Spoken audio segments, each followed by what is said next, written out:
Wife! Do you remember what the hell we did on Friday and where the hell we are today? Well, on Friday we read Ezekiel chapter 20. Sure as fuck did. And in that episode, Ezekiel had the elders in front of him again. Like he was meeting with them, I guess. Because they're always like, what did God say? Right. Yeah. And God was like talking through Ezekiel, obviously, because that's the way that God does, you know. He was like, tell him I said talk to the hand. Right. Yeah. And God was recounting how he led them out of, you know, Egypt, and then they fucked him over because they worshipped other gods. And he's like, fine, you can sort of live sometimes. And then he was like, you know, but then later on, he was going to let them into the promised land, but then they still kept worshiping idols. And he was like, I was going to fuck them up, but then I didn't. And then I let them in anyway. And why wouldn't he kill them? Because he was worried about what the neighbors would think. Yeah. I mean, you know, as you do, you got to worry about what the neighbors think. You got to keep up with the Joneses, you know? Yeah, you got to do what you got to do. The Egyptians would think that he was evil. Right. But he did say, you know, I am withholding, I'm reserving the right to enact judgment on you at some point in the future. But then I'm also going to restore you guys too. So like, I'm going to kill you, and then I'm going to make you better. And so that seems to be the entire theme of the Old Testament. Yes. And it was all wrapped into that chapter. And that's what that one was about. It's true. Yeah. You got it. Before we get into what today is going to be, though, I do have an announcement to make. And as you probably all know already, we are in the midst of a Patreon drive, and we are trying to get to a level of $400 per month to take care of some of the needs that we need to get done for our podcast. That being said, we have a new patron. What? Yeah. So our new patron is Runghild.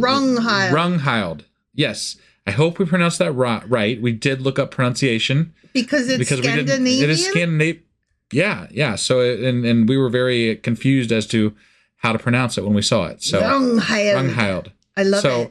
So, thank you so much for supporting us. Thank you so much from the bottom of our hearts. Yeah, no, it means the world. And, you know, this whole response that we've gotten from people when we've asked for this help has been absolutely incredible. Mm-hmm. Like, I mean, we really appreciate you guys taking the time out of your day to visit our site and go over and actually take the time to support us. I mean, I know, you know, it's not easy doing that. You have to specifically make the steps to do it. So thank you so much. It really means the world to us, and it helps us out more than you will ever know. And we just can't say thank you enough. So thank you, Runghild. Thank you so much for your support, and we hope to hear from you soon. And feel free. You know, we would love for you to join us on our Discord on Tuesdays. Actually, that goes for everybody because honestly, we probably talk the most. Like that's where we have our just normal chats with fans. Yeah, like that's where we hang out. That's where we hang out. If we hang out anywhere, that's where we hang out. Yeah. So Discord is where it's at. And I'm trying to be better about actually checking in even on non-Tuesday talk times. Right. And it's kind of a thing. So come talk to me and make me talk to you. Yes. Tag wife. Make her come to the Discord channel. Get me to the table. Yeah. So anyway, we just got done reading on Friday Ezekiel chapter 20, which means that today we're getting into Ezekiel chapter 21. All right, let's do this. Okie dokie.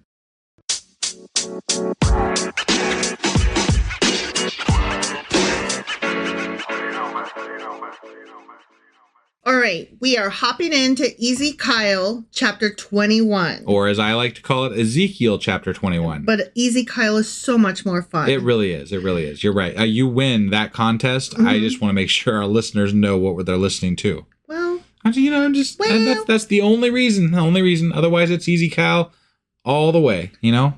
Before we actually begin reading, though, I have a couple of notes that I should deliver. Okay. Yeah. So chapters 20 through 24, so that includes the one from Friday. Right? Yeah.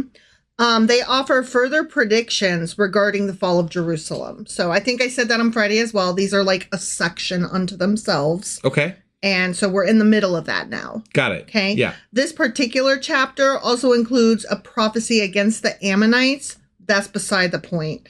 This has been called the sword song, or the prophecy of the sword. Ooh. On account of its detailed mentions of the sword of the Lord. The sword of the Lord. We've talked about the sword of the Lord before. Mm-hmm. And I'm excited about this. Yeah, he's got a sword and he's going to poke you with it. Yeah. Yeah, he is. Do you remember that that skit with he's one of your favorite guys from SNL, the which guy from SNL? The guy that lives in his mom's basement. What the hell's his name? He dated lots of girls and Pete Yes. Pete Davidson. Yeah. Yes. Do you remember the skit where he was like on and he would go, okay. Yeah, and he had the sword and he was like on like a fantastical adventure or whatever, and like he's like, okay. And like just the whole way, it was great. It was great. I'm sorry. I'll have to put a link in the show notes for that, because I am doing it no justice here. Here's the thing with Pete Davidson. Everybody either loves him or hates him. Sure, but that, like, whether you love him or hate him, that one definitely was like one of my favorites. So I'm just throwing that out there. I absolutely love him. I think he's hilarious because he's just my kind of person. And even though I am not the right age, like demographic, to be a person who adores Pete Davidson, I still do nonetheless. Right. So, but it's just the sword reminded me of that skit. So okay. Yeah. Okay, ready? Yeah. The word of the Lord. Okay. You're an idiot. The word of the Lord came to me. Did it? The way it does. Every fucking chapter. Yeah. Son of man. Yeah, mere human. You fucking worm. Yeah. Set your face against Jerusalem and preach against the sanctuary. Prophecy against the land of Israel. And say to her, prophecy against your own land. Yeah. This is gross. Right. And say to her, this is what the Lord says. I'm against you. I wish you were against me. Oh, yeah. I will draw my sword from its sheath and cut off from you both the righteous and the wicked. The righteous and the wicked. I'm going to cut you all up, good and bad. Why? Everything. What is... You know how you have cancer in one boob? I'm going to cut both of the boobs off, as well as your arms. I don't understand the bringing judgment on the righteous. Like, I'm killing all y'all. You're saying literally, even if you're good, I'm going to kill you. Yeah. Okay. Yeah. All right. Because I'm going to cut off the righteous and the wicked, my sword will be unsheathed against everyone from south to north. Kill all of you. Just kill y'all. I just love murder. Right. Remember? I'm the murdery god. Oh, how could we forget? It's literally in every chapter. Fear the Lord. All the fucking time. Then all people will know that I, the Lord, have drawn my sword from its sheath. I guess so. It will not return again. I'm not putting this sword away. Just gonna keep might shove it in a stone so that Arthur could come pull it out. Is that, you think so? That would be fun. Yeah. Therefore, groan, son of man, groan before them with broken heart and bitter grief. And when they ask you, why are you groaning? You shall say, 'cause of the news that's coming. Every heart will melt with fear and every hand go limp. How could I read all this and not feel like it's just a big dick metaphor? Right. Well, it is. Right? Essentially, like, most of the shit in here is definitely male-oriented references for sure. Yeah. So, well, anyway, regardless if it's actual dick reference or just like the masculinity of maleness, he's still unsheathing his sword, right? Yeah. So that you go limp. Right. Okay. Yep. Every spirit will become faint, and every leg will be wet with urine. You're gonna pee yourself. Okay. Yeah. Your leg. You know why it's wet? Because of his massive sword. Because you peed on it. Yeah. It is coming. Oh, yeah, it is. I'm sorry. I'm such a child. It will surely take place, declares the sovereign Lord. Yeah. The word of the Lord came to me. Again, it came to you, okay? Son of man. You mere human. You fucking worm. Yeah. Prophecy and say, this is what the Lord says.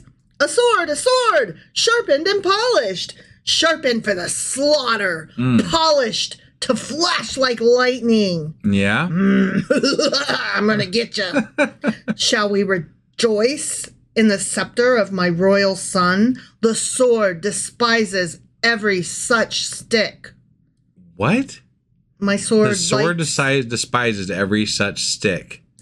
I don't understand the reference there exactly. Your swords suck compared to mine? I guess. I really don't know. That's a weird sentence. That's a weird sentence. It is. Okay.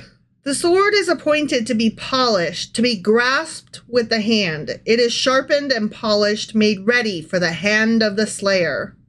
Song of the Sword, right? Sure, yeah.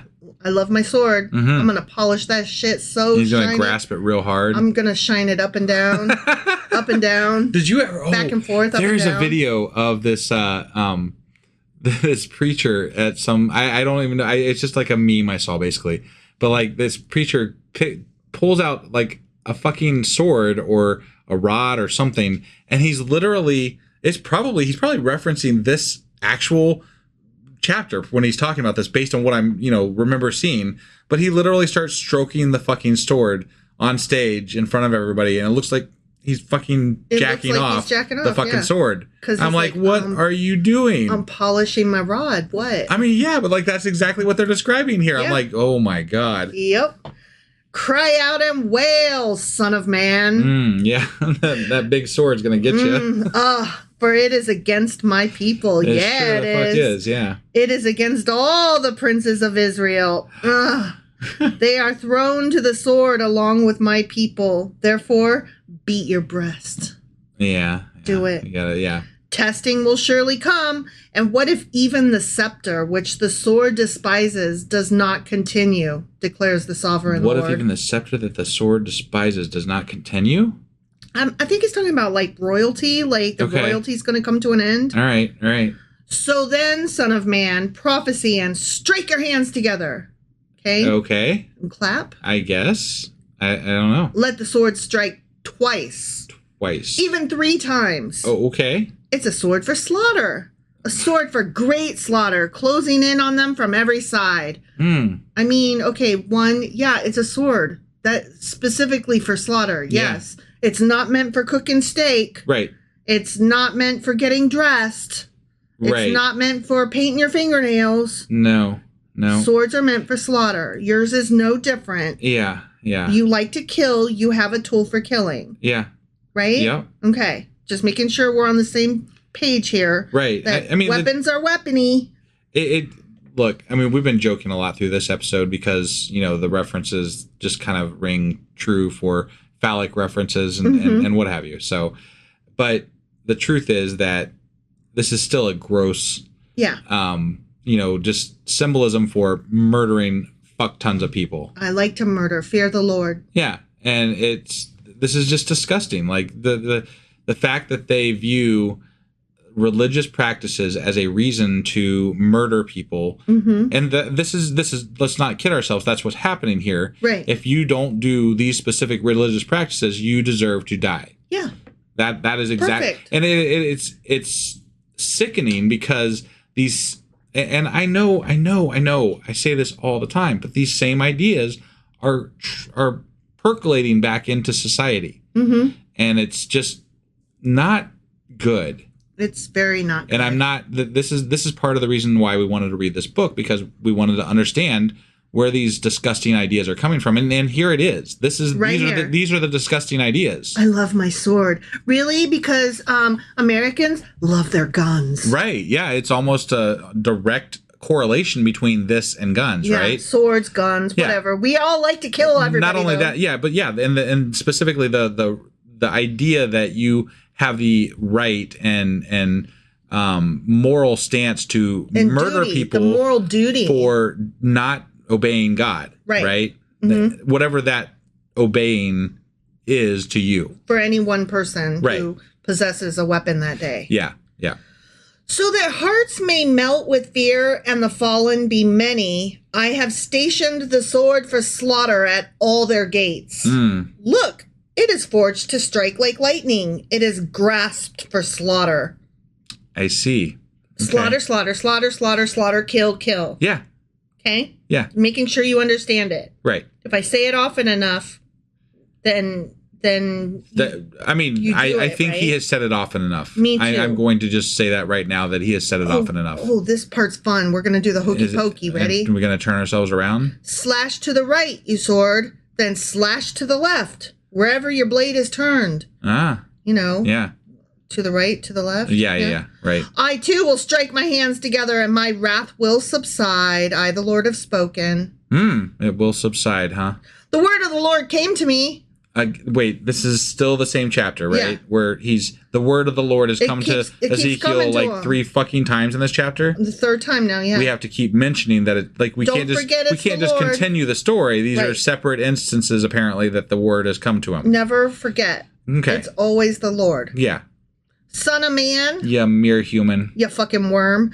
Mark out 2 roads for the sword of the king of Babylon to take, both starting from the same country. So we're doing more play acting dollhouse. Okay. Okay. Yeah. Make a signpost where the road branches off to the city. Mark out 1 road for the sword to come against Rabbah the Ammonites, and another against Judah and fortified Jerusalem. For the king of Babylon will stop at the fork in the road at the junction of the 2 roads to seek an omen. He will cast lots with arrows. He will consult his idols. Hold on. He will examine the liver. Wait. Who's going to cast lots and consult idols? The king of Babylon.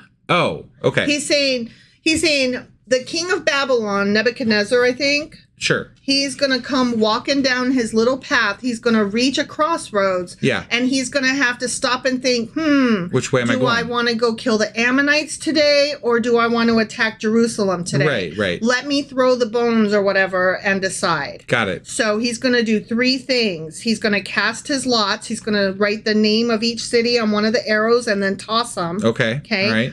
Then he's going to consult his idols. So he's going to pray or whatever. Yeah. And he's going to examine the liver. Okay. So he's going to okay. And he's going to look at the liver, yeah. Right, yeah. So I actually have a little bit of note about that. Okay. Let me scroll down my notes. Here we go. There's a thing called hepatoscopy, which is divination based on the analysis of sheep livers, and it was widespread in the ancient Near East. Yeah, okay. So all right. There's a word for it. Got it. For killing an animal and then looking at its liver to get clues. It's like getting a palm reading, only way more disgusting. Right, or reading tea leaves. Right. Except killing an animal to do so. Yeah. Right. Putting the liver in the teacup. Yeah. Yeah. Into his right hand will come the lot for Jerusalem, where he is to set up battering rams, to give the command to slaughter, to sound the battle cry, to set battering rams against the gates, to build a ramp, and to erect siege works.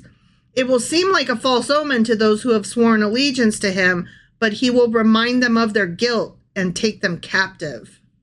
Okay. So it's just basically saying, yeah, he's going to attack Jerusalem and get you guys. I got it. Therefore, this is what the sovereign Lord says.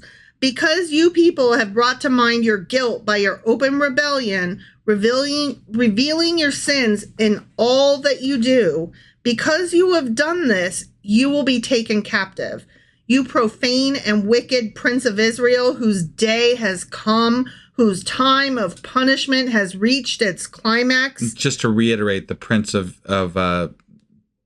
Judah at this point is Zedekiah. King Zedekiah. The King Zedekiah, yeah. Right. But they always refer to him as the prince. In this book. Anyway. In this book, yeah. Because since he was placed there by the Babylonian king, they say that he's not the true king. Right, which strikes me a little bit insofar as, like, Ezekiel is either playing a political game here too, like by writing down that he is a prince, or at the very least, this was edited by the Babylonians or something. You know, like something happened to make that wording change to where he's not a king versus, you know, he's a prince. Let's not forget that Ezekiel is in Babylon. Right. No, so that's how they would refer to him. That's how the Jews in Babylon would refer to him. Right. Because they're not in Jerusalem. So they're like, that is not the king. Like, what the fuck's going on down there? Okay.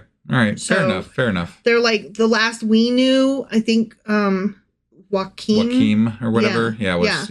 Was the king. And they're like, that's the king. This is just a little fucking play prince. Got it. Okay. So just wanted you to kind of have that perspective that they're not right there where it's happening. They're actually in captivity. But again, he's saying the words of the Lord, and you would think that the Lord would be able to get that wording correct between Jeremiah and Ezekiel, right? Yeah. But it's not. It's different. Right. Because it's not God. It's two different dudes playing two different political games. Yeah, because these are literally the words of God, right? Whereas the words of God, when Jeremiah said them, it said king. Yeah. So, I mean, there is no correlation between how God is talking to one prophet to the other at the same exact time, which to me debunks the whole fucking thing anyway. Yeah. Like right there, that alone is just stupid. Yeah. So God is the one talking to you? No, bullshit. Right. You're talking to your fucking self. Yeah. Yeah. Yeah, these two dudes were playing different games in different cities. Yeah. And their words did not match. Right. They matched enough to put in the Bible, but they didn't match enough to actually make logical sense. Right. Right. So. This is what the sovereign Lord says. Take off the turban, remove the crown. It will not be as it was. The lowly will be exalted, and the exalted will be brought low. A ruin, I will make it a ruin. The crowd will not be restored until he to whom it rightfully belongs shall come. To him I will give it. Okay. And that's either Jesus, if you're a Christian, hypothetically, or Zombie David line of people, if you're Jewish maybe, or just some random person at some point. Well, actually, it was Cyrus at one point, too. Yeah. Because, like, he was considered that savior of Judaism or whatever, too. Yeah, just depends. Yeah, it depends on who you're asking and what time frame it is and whatever. Yep. Somebody yet to come that we don't know. Somebody yet to come, yeah, sure. All right, now we're moving to that Ammonite section. Okay, yeah. So we're off that now. Got it. Okay? Yep. And you, son of man. Yeah, mere human. You fucking worm. Prophecy and say, this is what the sovereign Lord says about the Ammonites and their insults. A sword, drawn for the slaughter, polished to consume and to flash like lightning. Okay. Okay, he's going to kill Ammonites now. We love killing people. Despite false visions concerning you and lying divinations about you, it will be laid on the necks of the wicked who are to be slain, whose day has come, whose time of punishment has reached its climax. I'm not really sure why we, in the Bible, right here, when we're talking about God's judgment, care about the destruction of the Ammonites, right? Same, yeah. Because ideally, hypothetically, we already destroyed them earlier in the Bible. And moreover, it's not really relevant because it's not the Jewish people that are destroying the Ammonites. It's God through Babylon. Right. And therefore highly unrelevant to the whole story. The only thing that I can kind of draw from it is this particular book of the Bible has been very interested in how the Jews of that time came into being. So they talked about their early Ammonite and Midianite and all of that from the Canaanites, right? Yeah. He talked about that a couple of chapters ago about how they came into being as the people they are today. Right. And so it strikes me that he's like, I'm going to kill your mama. Okay. All right. Maybe there's some, because he did refer to them as, your father was, I forget what team, and your mother was the Ammonites. Yeah. And so now he's basically saying, I'm going to kill you. I'm going to kill your mama. I guess. I'm just putting it out there that maybe that's where he's going. I just feel like this is an unneeded portion in the Bible. Totally agree. Totally agree. Right. I'm stretching to try to find any kind of literary reason for it. Yeah. And that's the only thing I could come up with. Sure. But on the face, I totally agree with you. Right. Let the sword return to its sheath. Oh, I thought it wasn't going back in its sheath. Yeah, he said that at one point. In the place where you were created, in the land of your ancestry, I will judge you. All right. Oh, damn. All right. I just had to read 2 more sentences. Yeah. I will pour out my wrath on you and breathe out my fiery anger against you. I will deliver you into the hands of brutal men skilled in destruction. You will be fuel for the fire. Your blood will be shed in your land. You will be remembered no more, for I, the Lord, have spoken. Guess what happened? We still remember them. We still remember them. They're right there. We're talking about them today in 2024. Yep. So I guess that didn't work out so well for God. We still remember them because you wrote that down. Right, yeah. If you wanted to forget them... You shouldn't have written it down. You should have not written it down, Yeah. So I guess that didn't work out so well. Nope. All right. Do you remember the Ammonites? I do, actually. I do. Me too. I do. Yeah, Me because too. I just heard about them just now. Again, yeah. some more. Yep. So you got anything else for us today? Absolutely not. Absolutely. Okay, all right, great. That was Ezekiel chapter 21. Sure as fuck was. Which means that we will be back tomorrow with... Ezekiel chapter 22. All right, we'll see you then. Bye.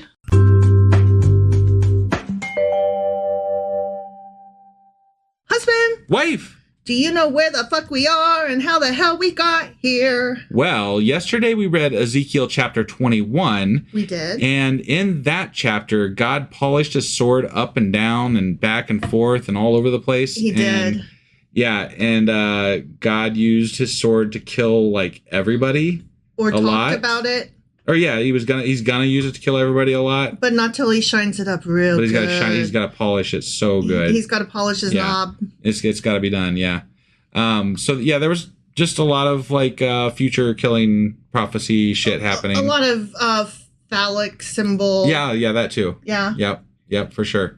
So that was essentially Ezekiel chapter 21. Sure as fuck was. Which means that today we're getting into Ezekiel chapter 22. Before we hop in, I do want to mention real quick that we are still in the midst of our Patreon drive. Ooh. I don't have anybody to shout out today, which means that we really need your help. Mm-hmm. That means that we don't have anybody currently new that is subscribed for this Patreon drive that we're doing. So right now would be a great time to hop off and go over to sacrilegiousdiscourse.com and click on the link at the top of the page where we're tracking our Patreon drive. Mm-hmm. So if you go there and click through, it'll take you to our Patreon page. We're trying to get up to a $400 per month level. Yep. And we have donation levels starting as low as $1 a month. Mm-hmm. So whatever your budget is, we have something available for you. Mm-hmm. And we would really, really appreciate your support. Yes.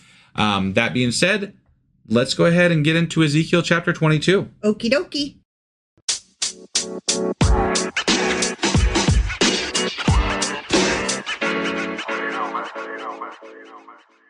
All right, we are jumping into Ezekiel chapter 21. Or as I like to call it, Ezekiel chapter 22. Because it's actually 22. I have no business being alive today. Yeah, so Ezekiel chapter 22. That's what I meant to say. I'm glad I caught that because I wasn't sure that, like, it took me a second to process that you had got that wrong. Yeah, and so, I'm like, usually right if anybody at gets like a chapter wrong or like a book wrong, it's me. Yeah. So remember when we were in Jeremiah and then you kept calling it Isaiah? Yeah. For like halfway through the book. Yeah. Well, today I was doing my notes and I accidentally saved my notes under Genesis because I'm doing another project that is in Genesis. Right. And so I was like, oh my God, where am I? Okay. Yeah, you know, one thing I gotta interject here just for a second. One of the things about doing like a podcast where you do lots of fucking material, or any project where you have lots of material, you end up getting confused as to where the fuck everything is. Like you have to like uber organize all the folders, all the places, because otherwise you're just like, what? And where is this shit? We're both ADHD kids. Right. Like legit. Yeah. And it's not good. No. It's not good. No. All right. But for realsies, Ezekiel, or Ezekiel as I like to call him. Right. Chapter 22. Yes, that's the one. Guess what happened? God kills people. The word of the Lord came to me. Oh, that's the one. That always happens. Yeah, that always happens. Sometimes it happens multiple times. So. I think it probably will again. Probably. Son of man. You mere worm. You mere human. You fucking worm. You fucking worm. You want to do that again? Sure, go for it. Son of man. You mere human. You fucking worm. Will you judge her? Will you judge this city of bloodshed? Then confront her with all her detestable practices and say, this is what the sovereign Lord says. Your city that brings on herself doom by shedding blood in her midst and defiles herself by making idols, you have become guilty because of the blood you have shed and have become defiled by the idols you have made. You have brought your days to a close and the end of your years has come. Therefore, I'm confused. Is he like saying that they're saying this? Or No, he's saying. I think what he started saying is, will you confront Israel with this information? Oh, so like, okay. you know how there's all the people out there, you know, worshiping the idols and sacrificing kids and all this shit, right? Mm-hmm. And he's been bitching about it the entire Old Testament, basically.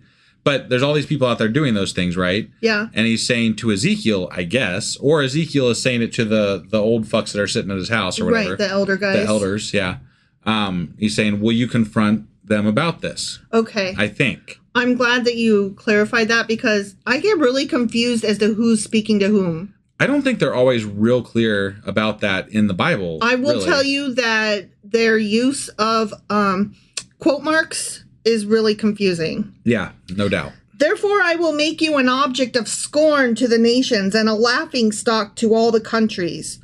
Those who has been saying he's going to do this for ages. Right. Those who are near and those who are far away, so near and far, right, will mock you, you infamous city full of turmoil. All I can think of is it Cookie Monster who's like near? No. Who is it? It's the opposite guys. The opposite guys? Yeah, they go near, far, opposites. That's what they do. Was that Sesame Street or something? It was Sesame Street, okay. Yes. All right. And I remember it was something our kid used to watch when they were younger. So from when I was a kid. That's how old it is. Okay. All right. Yeah. See how each of the princes of Israel who are in you uses his power to shed blood. When somebody is in me, they use their power to shed blood. When somebody is in me, they do not use their power to shed blood. Oh, yeah. I don't know. Okay. All right. In you, they have treated father and mother with contempt. In you, they have oppressed the foreigner and mistreated the fatherless and the widow. I don't recall any of that specifically being recounted when they were talking about Zedekiah or any of the other previous kings specifically. Like there wasn't, like they talked about they did bad things, but they didn't really specifically say that it was those things until just now. Right. Which is weird because this is Ezekiel talking about it from afar. Right. When the other prophets were literally right there. And they could have commented on it happening in the moment, but they didn't. So. Right. So the guys that were actually in Jerusalem didn't comment it, but this guy who is in Babylon is like, those fucks over there, can you even believe? I'd be like, dude, you're seeing eyeballs and wheels and I don't know. So, you know, I don't know if I believe your visions here, right? Or whatever the fuck they are. You have despised my holy things and desecrated my Sabbaths. In you are slanderers who are bent on shedding blood, always with the blood. In you are those who eat at the mountain shrines and commit lewd acts. Damn those lewd acts. I mean, that means that they're fucking. You know what happens? What God needs to do when people commit lewd acts?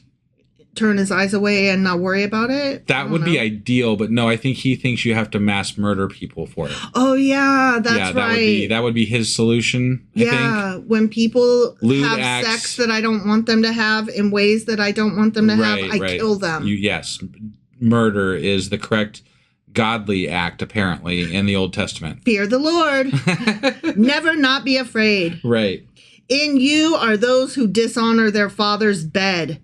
In you are those who violate women during their period when they are ceremonially unclean. Dishonor their father's bed. Does that mean that they're sleeping with their mom? Probably. Like, I mean, that's an interesting, phrase. That's all. Yeah. It's interesting. Although I guess their mothers might not always be their mother. Right. Because a lot of the men had multiple wives. Right. So maybe it was just one of their wives. Yeah, they were fucking their stepmoms. And we've run across that a couple times where that was a big deal, that somebody did that to their father's wife. Concubine or whatever. Yeah. And they don't like that shit. Yeah. Well, I mean, nobody wants their kid to fuck their wife. Yeah, but no woman probably wants to be one of 100 women that a guy's fucking. I mean, I'm just saying, like if you look at it from that perspective, that not that anybody in the Bible gives a fuck about that. Right. But, to be fair to the women, right, they probably don't want to be in that situation either. Right. It's true. Like, did they want it? Who knows? Right. Who knows who they wanted to fuck, because nobody stopped to ask. Yeah. In you, and I mean, we've already commented on having sex with women during their period being so ick to them that they can't even. Well, and according to God, that justifies murder as well. Which like is, these things that we're talking about all justify murder under God's eye, apparently. Which is just so grotesque. Like, don't worry about me and my period. I will fuck whom I please as long as it's consensual. You don't need to fucking worry about it. Right. Yeah. Like, we're not supposed to, like, one of the 10 commandments, right, is thou shalt not murder or whatever, right? Yeah. But when it comes to God can murder whoever the fuck he wants, and in mass quantities at that. What I'm thinking is that he would say, oh, it doesn't count as murder because I don't consider them human if they're sinners. Okay. That's what I'm thinking that people would say to excuse that, because then that gives them permission in their minds to go out and murder quote unquote sinners too. Yeah. Well, and as we've talked about with the falling back into some Old Testament thinking in Christianity today, and the Christian right, the far right, right. It's a dangerous mantra. It's like it's a dangerous way to think about sin, as that it dehumanizes humans. And like second that you dehumanize humans, you can grant yourself the freedom to do whatever the fuck you want to them. Right, which is some of the danger of Christian nationalism. So. Yeah. In you, one man commits a detestable offense with his neighbor's wife. Another shamefully defiles his daughter-in-law. Oh, and another violates his sister, his own father's daughter. Jiminy Christmas. Christ. These people just be fucking messes. Still, I don't feel like any of this, unless it's not consensual. And even if it is not consensual, I don't think death is the answer. But, some of them definitely, whatever. This whole thing's so fucked up, The whole thing is so fucked up because these are just messy people. Right. Yeah. These are messy people. I don't think they need to be murdered, but they definitely needed to be on an old episode of Jerry Springer. We're still messy people, but you know what? We don't send people to the chair for fucking their sister. You stepped on my Jerry Springer joke. I apologize. But you're right. Incest is bad and you shouldn't, but I don't think that murder is the correct response. Right. Like, let's not throw out the baby with the bathwater. Yeah. That's one of my favorite no things. One's trying to, throw Rudy Giuliani in jail. Right. So, and he married his fucking cousin. Right. Ew. Yeah. In you are, and Trump wants to fuck his daughter. Well, it seems that way, yeah. Pretty fucking clear. Right, yeah. I mean, he hasn't, said it point blank, but he's all but. He's hinted. Yeah. He's skirted around it. Oh, definitely. He hasn't said he doesn't. Let me just tell you this. If there were rumors that I wanted to fuck somebody that was related to me in a way that's wrong, yeah, I would be out front of that rumor trying to deny it. You would think, right? You would be denying the fuck out of that, yeah. Yeah, and he is not quiet. But you know what? Trump doesn't deny anything. It's true. He just lets things happen, and then he doubles down, if anything. Yeah. That's the whole... fact that he hasn't said one way or another about it, that kind of makes me think that it's the one thing that he knows is wrong. Yeah. Because he's not said one word. Oh, yeah. And that's weird for him. Right. In you are people who accept bribes to shed blood. Yeah, just be like God. Don't need to be bribed to kill people. Just on a whim, you just go do it. Yeah. You take interest and make a profit from the poor. You extort unjust gain from your neighbors. Man, that would be a rough one for today's society. Yeah. Like, how do you get away from abusing the poor? I don't know, but I would feel that's what America's built on. Really, yeah. Like they like to say this is God is, America is God's country or whatever, right? Like I don't know, like everyone has adopted this. God likes America, right? Sure, he was born here. America. Yeah. But there's nothing about this country to me that embodies any idea of anything that remotely resembles religion. Capitalism. It's very self-centered, Capitalism is like the ideal Old Testament God. Yeah. In his worst ways. Right. Not on his best day when he's writing rules that say, let the poor come along and eat from your groves, No, there are some nice things that God has said throughout the Old Testament with regard to the poor, but he has also countered those with some shitty things. Well, so it is what it is. But And you have forgotten me, declares the sovereign Lord. I will surely strike my hands together at the unjust gain you have made, and at the blood you have shed in your midst. Will your courage endure, or your hands be strong in the day I deal with you? I, the Lord, have spoken, and I will do it. He's going to do it. He's going to do it. He's going to kill people. Mm-hmm. Yep. I will disperse you among the nations and scatter you through the countries. Again, still some more. Okay. Well, at least he's going to kill and scatter, because he said both. So Yeah. And I will put an end to your uncleanness. You going to stop them fucking each other? He could, according to the Bible. Like, in the Bible, he has the ability to change people's hearts, so... He also has the ability to give them leprosy. Right, yeah. Because he's done that, there are other forms of punishment he could enact other than murder. He could pummel them with birds. He did that once, yeah. Yeah. He threw snakes at him, too. Oh, he did! I forgot about that. And fire. Yeah. Yep. He could open the earth and let them fall in a chasm. He did that, too, yeah. Damn. When you have been defiled in the eyes of the nations, you will know that I am the Lord. That's when I'll know. When your neighbors think you are so pathetic that you can't hardly stand it, you'll know that I am God. Yes, and that is the day that you will love me. Yeah, well, who knows? Whatever. Then the word of the Lord came to me. Again. Still some more. Yep. Son of man. You mere human. You fucking worm. The people of Israel have become dross to me. You know, dross is the dregs. Yeah. Like when you're... I've heard that. He's used that word before. Yeah, so. It's the... when you're pouring liquid, like the wine or the coffee or whatever, from one container to the other. To get the sediment out and basically all that. Yeah, so that it's refined each time you pour it. Sure. You have less and less of the grody. Yep. And then what you're left with is the dregs. That's called the dross. Got it. So... The people of Israel have become dross to me. All of them are the copper, tin, iron, and lead left inside a furnace. Interesting. I haven't heard them reference metal since the Pentateuch. Yeah. Like the Pentateuch, they used like differences in metal to indicate status and different things like that, right? Right. But I haven't heard that since the Pentateuch until just now. That reminds me, I was re-listening to the first episode that we did, Genesis chapter 1. Yeah.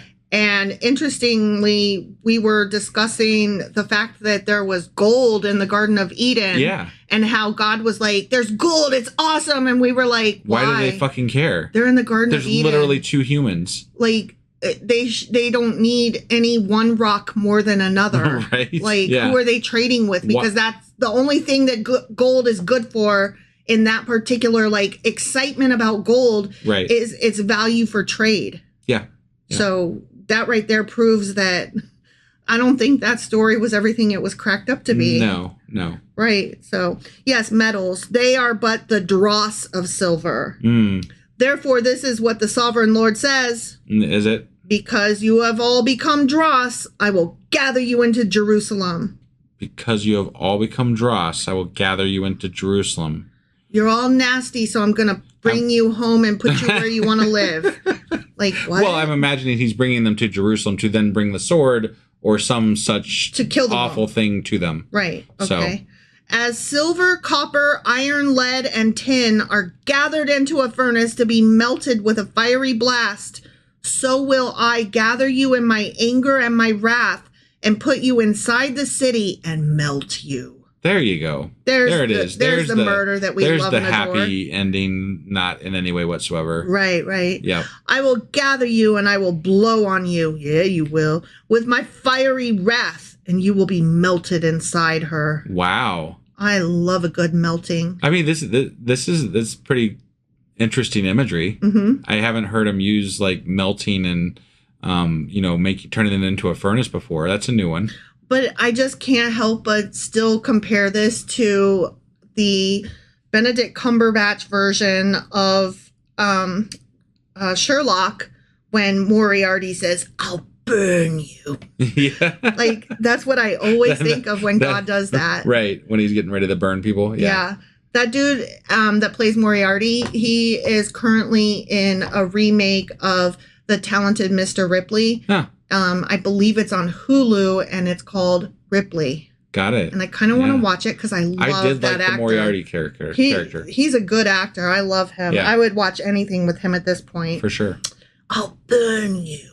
As silver is melted in a furnace, so you will be melted inside her, and you will know that I, the Lord, have poured out my wrath on you. I mean, I would imagine if you melted it in Jerusalem, they're not going to know anything because they're dead. They're dead. Yeah. They're melted. They know that they got melted, or they knew they were being melted, and then they got melted, and then they knew nothing. So do you think that it's like in Indiana Jones and that's what I was imagining. Raiders of the Lost Ark, when they opened the ark at the end and the dude melted? Well, I mean, if you're talking like God's talking about blowing his breathy furnace into Jerusalem and melting them all, so that's kind of what I was imagining. Yeah. Shut your eyes, Miriam. Don't look.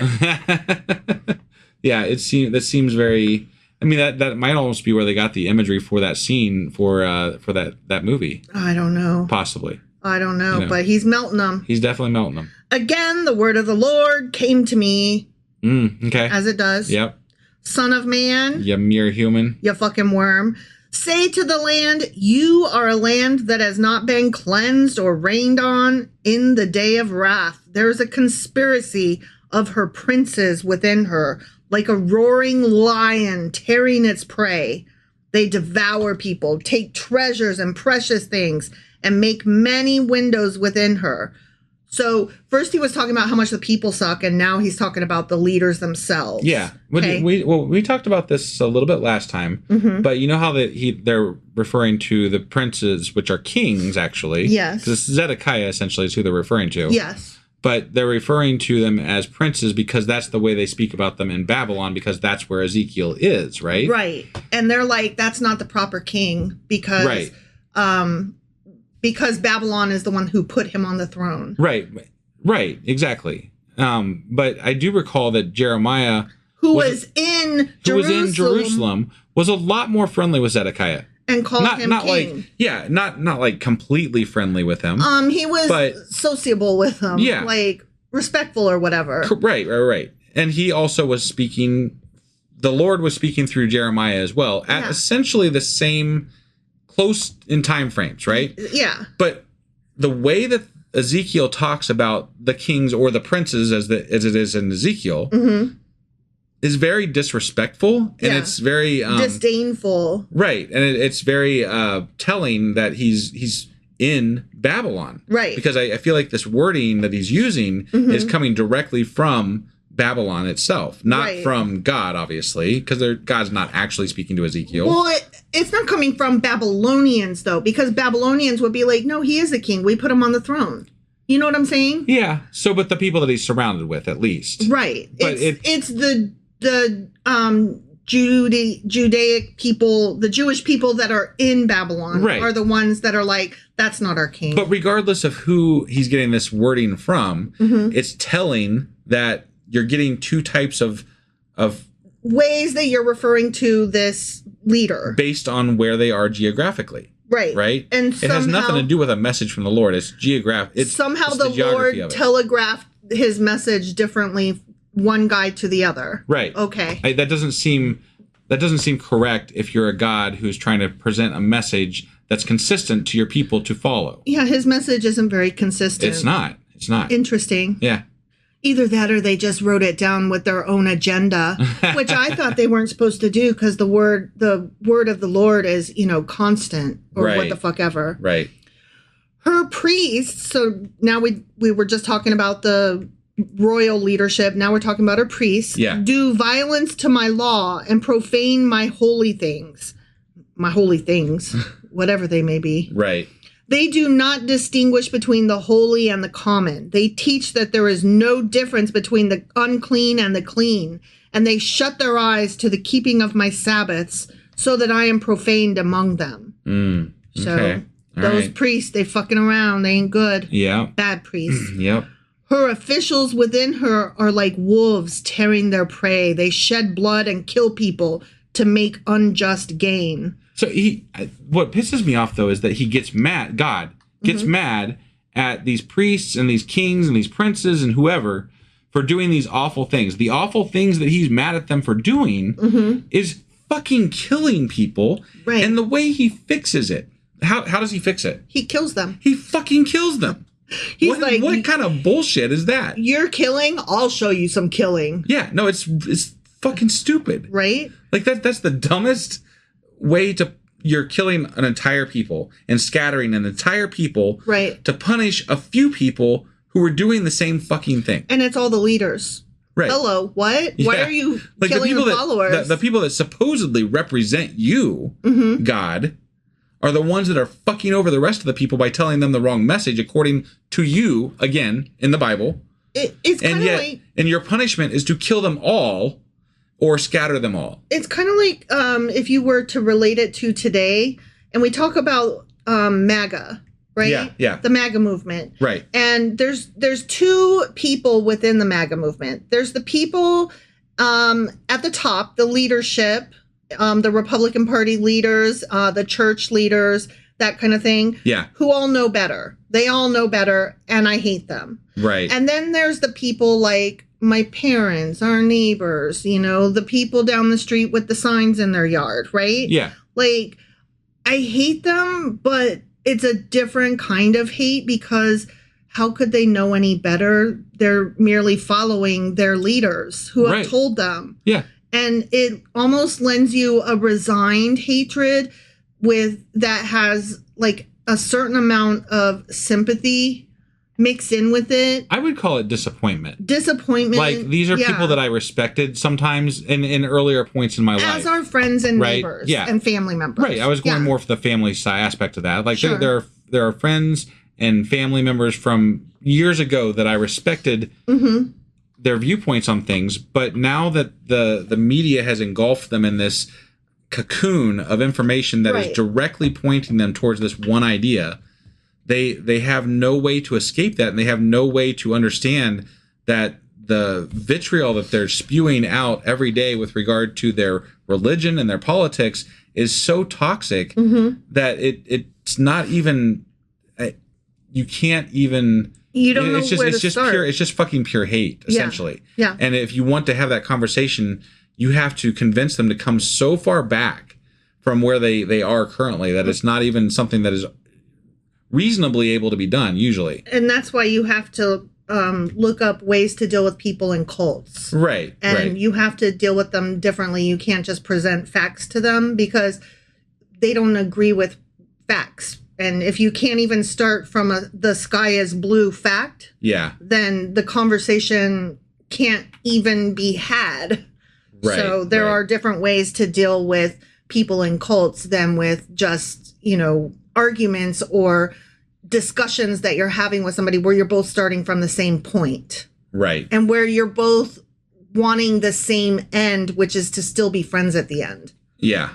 If the Bible has done anything, I will say that it has given me, and I'm just realizing this as I'm saying this. Yeah. If the Bible has given me anything thus far, it has given me the ability to separate my hatred of MAGA as a whole and separate it into my hatred of the leadership and the people who know better versus the followers. Yeah. I used to lump them into one and just hate them all equally. Right. But in reading this and feeling for the people who are just following their leaders, right.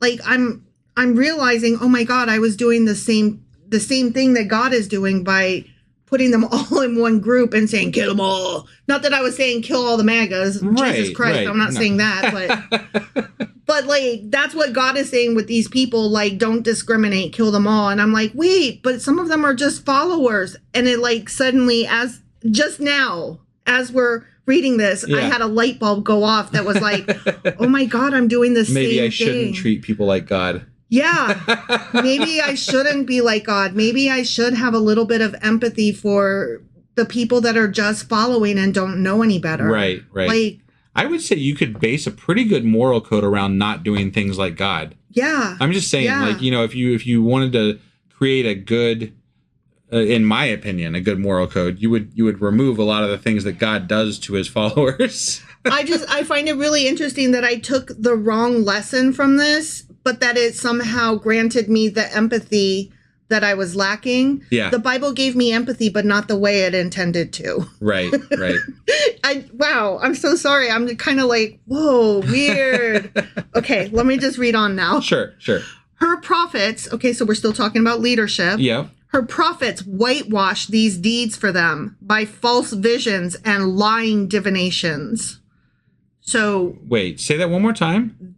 Her prophets whitewash these deeds for them by false visions and lying divinations. Okay, so he said God is saying that these prophets are giving false prophecies, essentially. Yeah, they're lying, and they're allowing the people to do the things that they are doing without guilt because they're telling them that it's okay. Right. Exactly. But and the question I have had all along with regard to the prophets is there are tons of prophets, according to every prophet book that we've read thus far. Tons of prophets. Right. Yeah. How the fuck is anybody supposed to tell who is God's messenger? And why wouldn't God come out and just speak to the people instead of speaking through this one fuck who either wanders around naked in the goddamn desert or sees eyeballs on wheels and, wings and whatever the fuck he saw, and like it's just craziness. Why doesn't he come to all the prophets?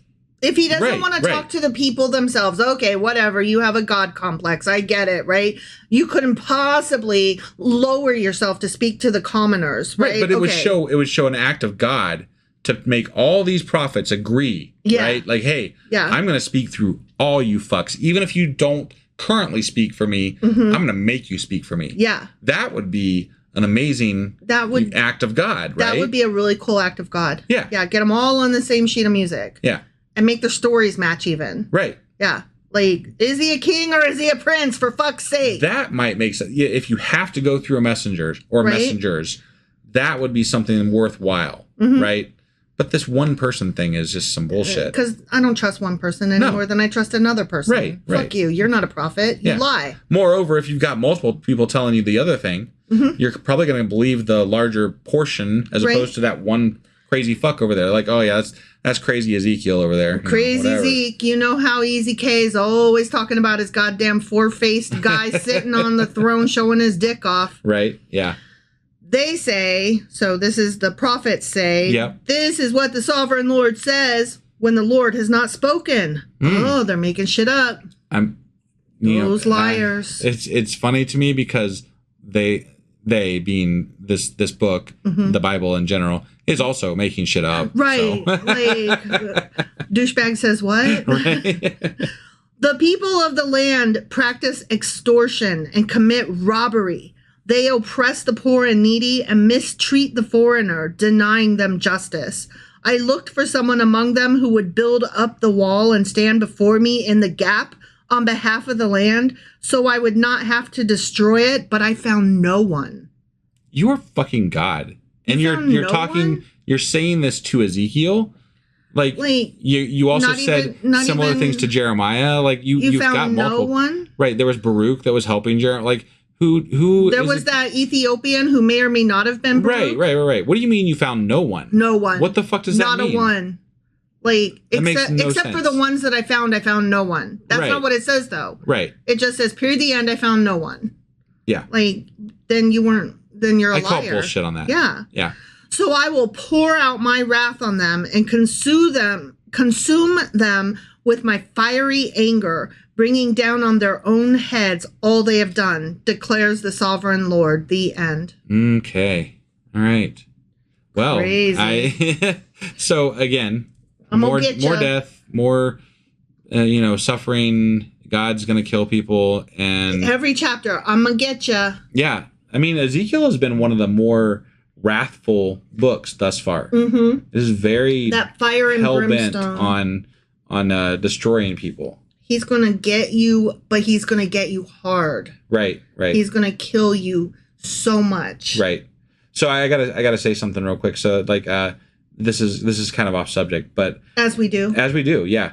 So earlier today I was getting ready to get our podcast going tonight, and I went into Discord and I was like chatting with somebody. I was like, hey, we're getting ready to do our podcast. We're gonna be streaming on 4 services tonight. Like, we're probably gonna blow the internet up or something. Sorry, Anyway, and then one of our fans, Fern. I've used their name before, so I can use it again. Fern was like, yeah, you're gonna blow things up. What are you doing? You know, and I'm like, ye of little faith. And it occurred to me as I had written half the sentence that I was like, wait, yeah, that actually applies to us. But so I tacked on an LOL, and Fern was like, yeah, I am. What? Yes. Like, that tracks. You have said the truth. And right. Then. Yeah. Hi, Fern. Yeah, right. Yeah. All right.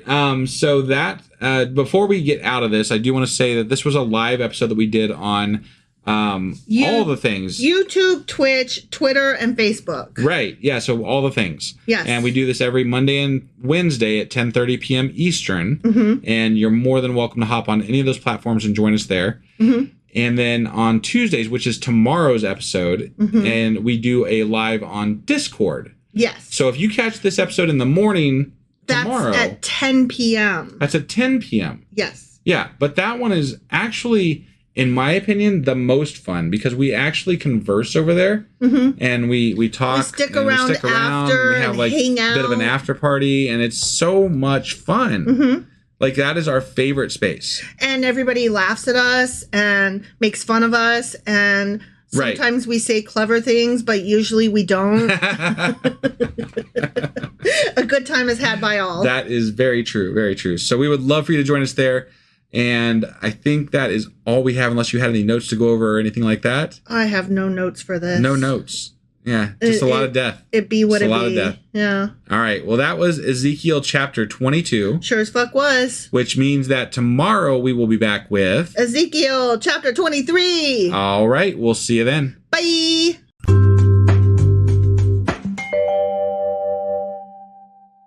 Husband. Wife. Do you remember what happened yesterday and where the hell we are today? Well, yesterday we read Ezekiel chapter 22. Sure as fuck did. And in that chapter, God was like mad at the Israelites again and was like mad that they are murdering people and have idolatry. And he was mostly mad at like the leaders, though. Yeah, well, he started the chapter like mad at the people, but then he's like, but let me tell you a thing. And then he was like, it's the leaders. Yeah, the leaders of the pack. The leaders of the pack. Yes, I had to. I know. I had to. You fed me. I did. So yeah, he was mad at them, and his answer to them being bad and murdering people and all that is to murder people. And all that. So speaking of the begats. Yeah, right, yeah. So that was Ezekiel chapter 22. Sure as fuck was. Which means that today we're getting into Ezekiel chapter 23. All right, let's do this. Okie dokie.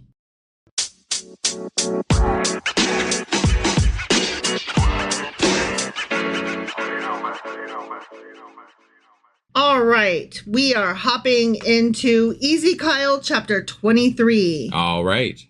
And here is what it goes. Ready? Here is what it goes. It goes like this. Is this English? Honestly, what happened there? I expected you to correct my Ezekiel. Oh, I should have. I meant to. And then you did it, and I was so... So yeah, we're in Ezekiel chapter 23. My gabber was flasted. Yeah.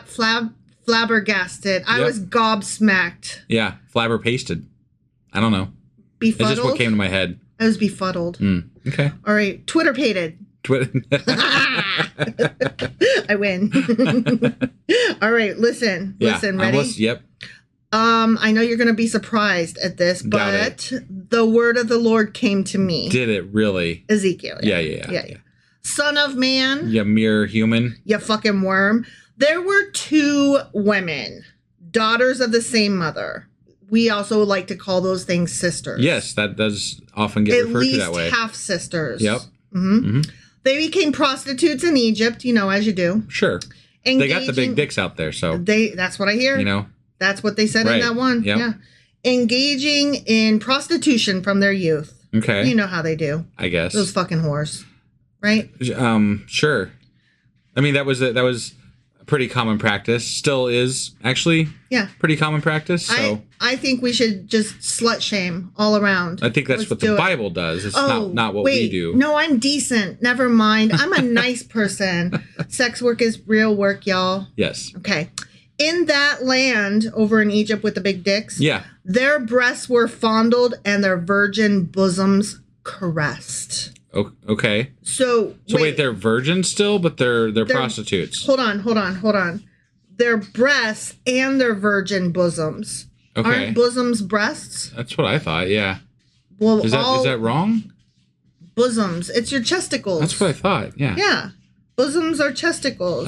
That's what I thought. Yeah. So their breasts were fondled and their virgin bosoms caressed. Okay. All right. I don't know what that.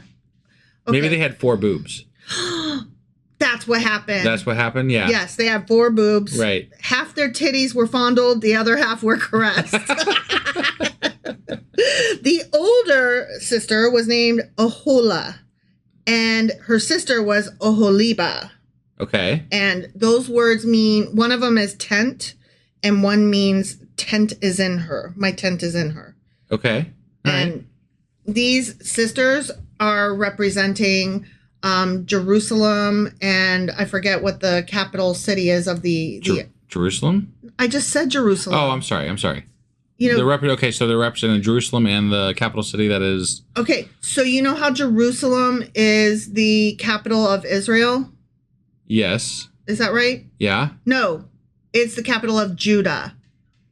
It also is... Okay, sure, yeah. But the other sister is the capital of the other one, Israel. What is the other one? We've got Judah and Israel, right? Okay. Does that make sense? Yeah, I guess. I thought we haven't been talking about Israel as a whole in a long but time. now we're talking about both of them. Okay. Okay. Sure. And how they're sisters. You know, one's a little bit older than the other. Yeah. Yeah, that's what we're talking about. Okay. And these girls represent those cities. Got it. With the cities with the titties. Okay. They were mine. They were, okay. God, sure. Not Ezekiel. They were his. And gave birth to sons and daughters. Yeah. Oh, here we go. Ahola is Samaria. That's the one I was trying to think. And Aholiba is Jerusalem. Okay. Okay. Yep.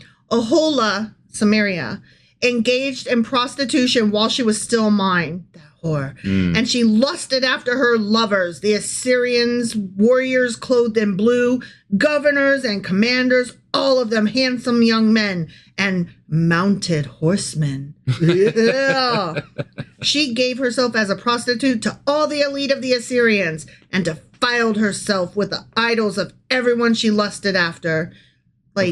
Like firemen, you know how that's a thing? Like women lust after firemen. Did you know that? Okay. Yeah. Okay. She's like, there goes an Egyptian horse rider and there goes a fireman. And she's like, I lust after them. Yeah.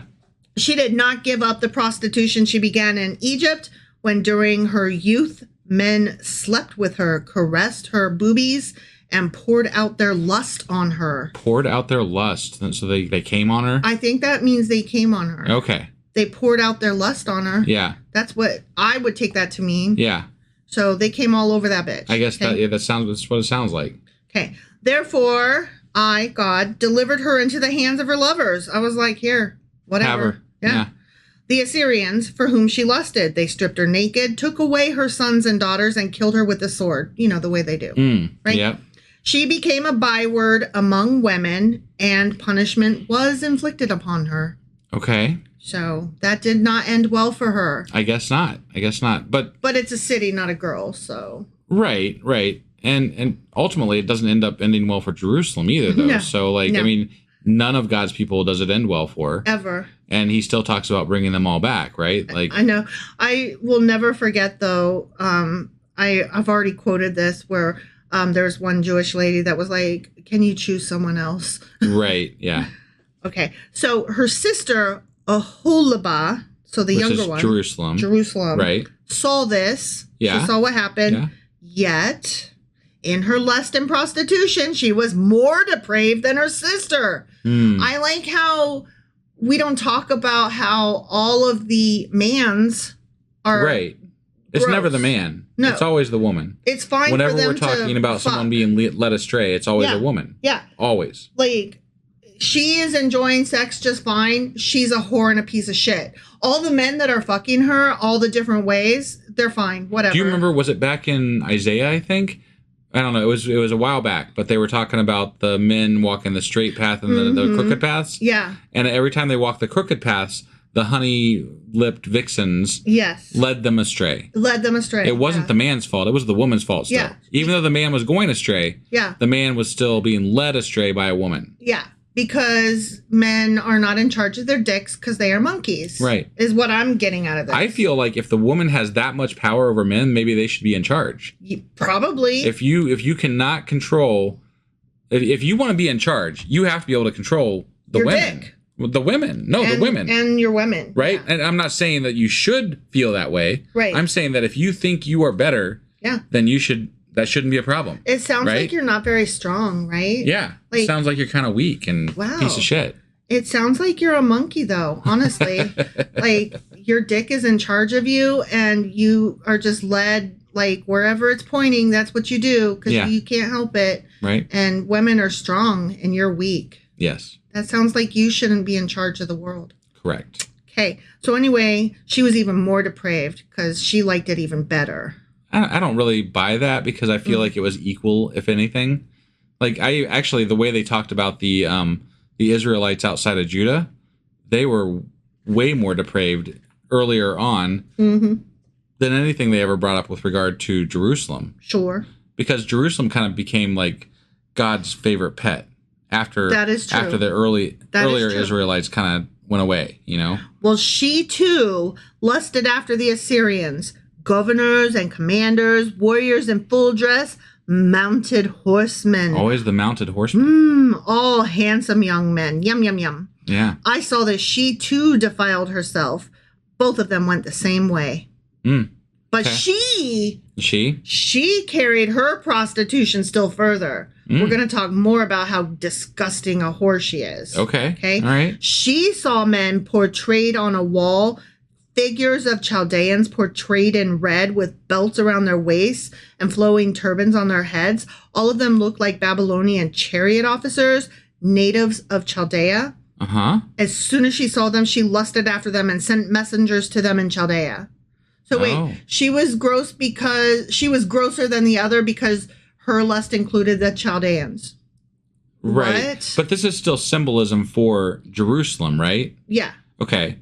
So what I'm gathering here is that whatever was happening at that given time in Jerusalem was so bad that they felt like they should reach out immediately to Chaldeans to have something change. Right. Which we even talked about that probably Jeremiah was one of those people that reached out to them, right? Yes. So even one of the prophets maybe sort of at least felt like they might be one of those people that reached out. So you're talking about one of your main prophets of your Bible possibly is one of these fucking people that you're referring to as a whore. Right. Right? And lusting after the Chaldeans and everything like that. Yeah. So this doesn't really work well for me here. Yeah. Because I feel like it's just convenient phrasing of all this. I'm like, oh God, you spelled it wrong. Yeah. You used wrong words. You didn't have their work checked against each other. Right. And we've run across that multiple times. Yeah, and the more specifically with Jeremiah and Ezekiel. Well, and I know to listen for it now, right? I know to listen for these inconsistencies in the Bible, and there are just so many of them. They're all over the fucking place. And these are not something that's probably going to pop up in our contradictions because it's not like spelled out specifically. It's just like you had to have read it and known it. Yeah. Well, and we're extrapolating information that like maybe isn't exactly canon or taken that way by apologists. But it sure as fuck sounds that way. But it could be. It could be, right? And you could interpret it the way we're thinking about this and say, that could be the way this went. You mean like in a realistic historical context sure. instead of a magical hooey context? Yeah. The only thing I really feel bad about is that I feel like we have these same conversations literally every chapter. Yeah. Because these same things happen all the fucking time. Yeah, so sorry guys that we're repeating ourselves, but it's not our fault. We're reading the Bible. I mean, if we weren't here to call out the bullshit, we wouldn't have to say all these things, but we do. It's true. So, it's true. So anyways, this whore, right, that went after the Chaldeans? Yeah. Okay, so the Babylonians came to her to the bed of love. The bed of love, huh? And in their lust, guess what they did? they had sex with her. They defiled her. But she called after them. What exactly constitutes defiling? I don't really someone? know. Oh, is maybe that when they lose their virginity, or is that when they fuck on their period? That could be also. Is it just sex? Is defiling sex outside of marriage? I don't know. I don't know either. Degrees of defilement. After she had been defiled by them, it must have just been sex. Okay. Right. She turned away from them in disgust. She was like, "Ugh, Babylonia, barf. Yeah. Get out." Right. He was like, "Can I stay over?" And she was like, "No, leave." Right. I just wanted to, have sex. And he's like, "Can we snuggle?" And she was like, "I said go. I have nothing for you here. Get." Right. And he was like, "Can I wash my dick off? It smells like pussy." And she was like, "What you can do is shut the fuck up and leave." Right. Yeah. When she carried on her prostitution openly and exposed her naked body, I, God, turned away from her in disgust. Why were you watching them fuck? You nasty. You a peeping Tom, God. Just as I had turned away from her sister. Yeah. I don't think that you should watch people have sex unless they are both like into it. I mean, to be fair, he did say he turned away from it, so. But that's why he turned away from it. It already happened. Right, yeah. He didn't turn away till after. That's true. He did. This is God talking hypothetically, right, through Ezekiel. Yeah. And he described the whole scene. So he did watch the whole. The funny part to me was that he was describing the men that she was lusting after, and it almost sounded like a porn description. Mm-hmm. Like the flowing red, blah blah blah, and in the whatever. Love bed, the bed of love. He came to her. He came on her. Somebody should write an Ezekiel chapter 23 dime porn novel, dime erotica novel. Yeah. Yes. That would be amazing. I would read the fuck out of that, and I don't even read erotica. I think we have somebody that does I think some we of that. do. So that's one of our. I think we got some fanfic people. Yeah. Writers up in here. Should totally do that. You know who you are, friend. Yeah, and we'll promote it for you if you publish it. You can definitely, if you don't want your name on it. Yeah, you can definitely anonymous under our name. Right. But yes, highly recommend. Please do it. We'll write a foreword even. Oh my God. Yes. Yes. Okay. Yet she became more and more promiscuous. Ooh, she liked it. Okay. All right. As she recalled the days of her youth when she was a prostitute in Egypt. Remember when I was a prostitute in Egypt and I was having all 4 of my titties rubbed? Yeah. Those were the good old days. Yeah. And then I got fucked by the Chaldeans and the Babylonians. Oh my gosh. Yeah. Wow. Good times. There she lusted after her lovers, whose genitals were like those of donkeys. Wow. What? This took a turn. This is the Egyptians, I'm assuming, because we talked about the Egyptians having those enlarged, genitals at one point. Wow. Yeah. Okay. So whose genitals were like those of donkeys and whose emission was like that of horses. Damn. What the fuck? This took a dark turn. I mean, I don't know if it's a dark turn. I did not expect. But it's definitely, this is getting into some, pretty... the imagery is very porn. This is porn. Do not understand why we are talking about donkey dicks and horses' dicks coming. That are 2 items that I never imagined, never pictured ever. This is a book that Christians want to be kept in schools. I just wanted to say that out loud. I want to read this at a motherfucking PTA meeting, right? And at a library book banning. Yeah, no, this is crazy. I'm going to read it again. There she lusted after her lovers, whose genitals were like those of donkeys, and whose emission was like that of horses. Yeah. That man was hung like a donkey and came like a goddamn horse. Yeah, he did. Honestly, I don't even know what that means. Does a horse what is their cum like? I've never seen a horse come, to be perfectly honest. I mean, I haven't either. That's why I'm like, yeah, I don't really know. Whose emission? I've seen them pee. They pee for a really long time. Do horses have a lot of cum, or do they have a hard cum, and then it just sprays across the yard and puts a hole in something? We'd have to ask somebody that knows a lot more about horses. Because I don't know what that means, honestly. I'm just wondering, is it a lot or is it powerful? Or is it a powerful and a lot? I honestly think that maybe we have delved into the arena of talking way too much about horse jizz. Probably. I mean, I'm just saying, no, that's my right. Personal opinion right now. I didn't bring it up, but I don't know. I was reading the Bible. I was innocently reading the Bible. There I was one day, just innocently reading the Bible, and they started talking about fucking cum out of a goddamn horse. Yeah, no, that's that was unexpected. I was not expecting that. That was caught me by surprise for sure. Yes. Okay. Wow. Okay. Whew, we still got like 20 more verses and stuff to go. Yeah. Ooh, I wonder what else we're going to find in here. I mean... got some real treasures up in this nut. Yeah, I would try to imagine how much worse it could get. But like in the Bible in general, but I worry that I wouldn't go far enough. Because how do you top horse jizz? I really don't know. Okay. I really don't. In a Bible, no less. Yeah. In a Bible. In the Bible. This is the Bible. This is the Bible. That we want to teach children the morals and the stories from. I want to make sure that this is the page you turn to. Moms. Right, yeah. Moms and dads, mostly moms. Yeah. Let's be honest. Right. So you bitch, longed for the lewdness of your youth. Yeah. When in Egypt your bosom was caressed and your young breasts fondled. All four of your titties were getting rubbed. Right, but the bosoms weren't fondled this time? No, they Just were. the breasts? Oh. Your bosom was caressed and your young breasts fondled. Oh, okay, so they got all four this time. Okay, yeah. All right.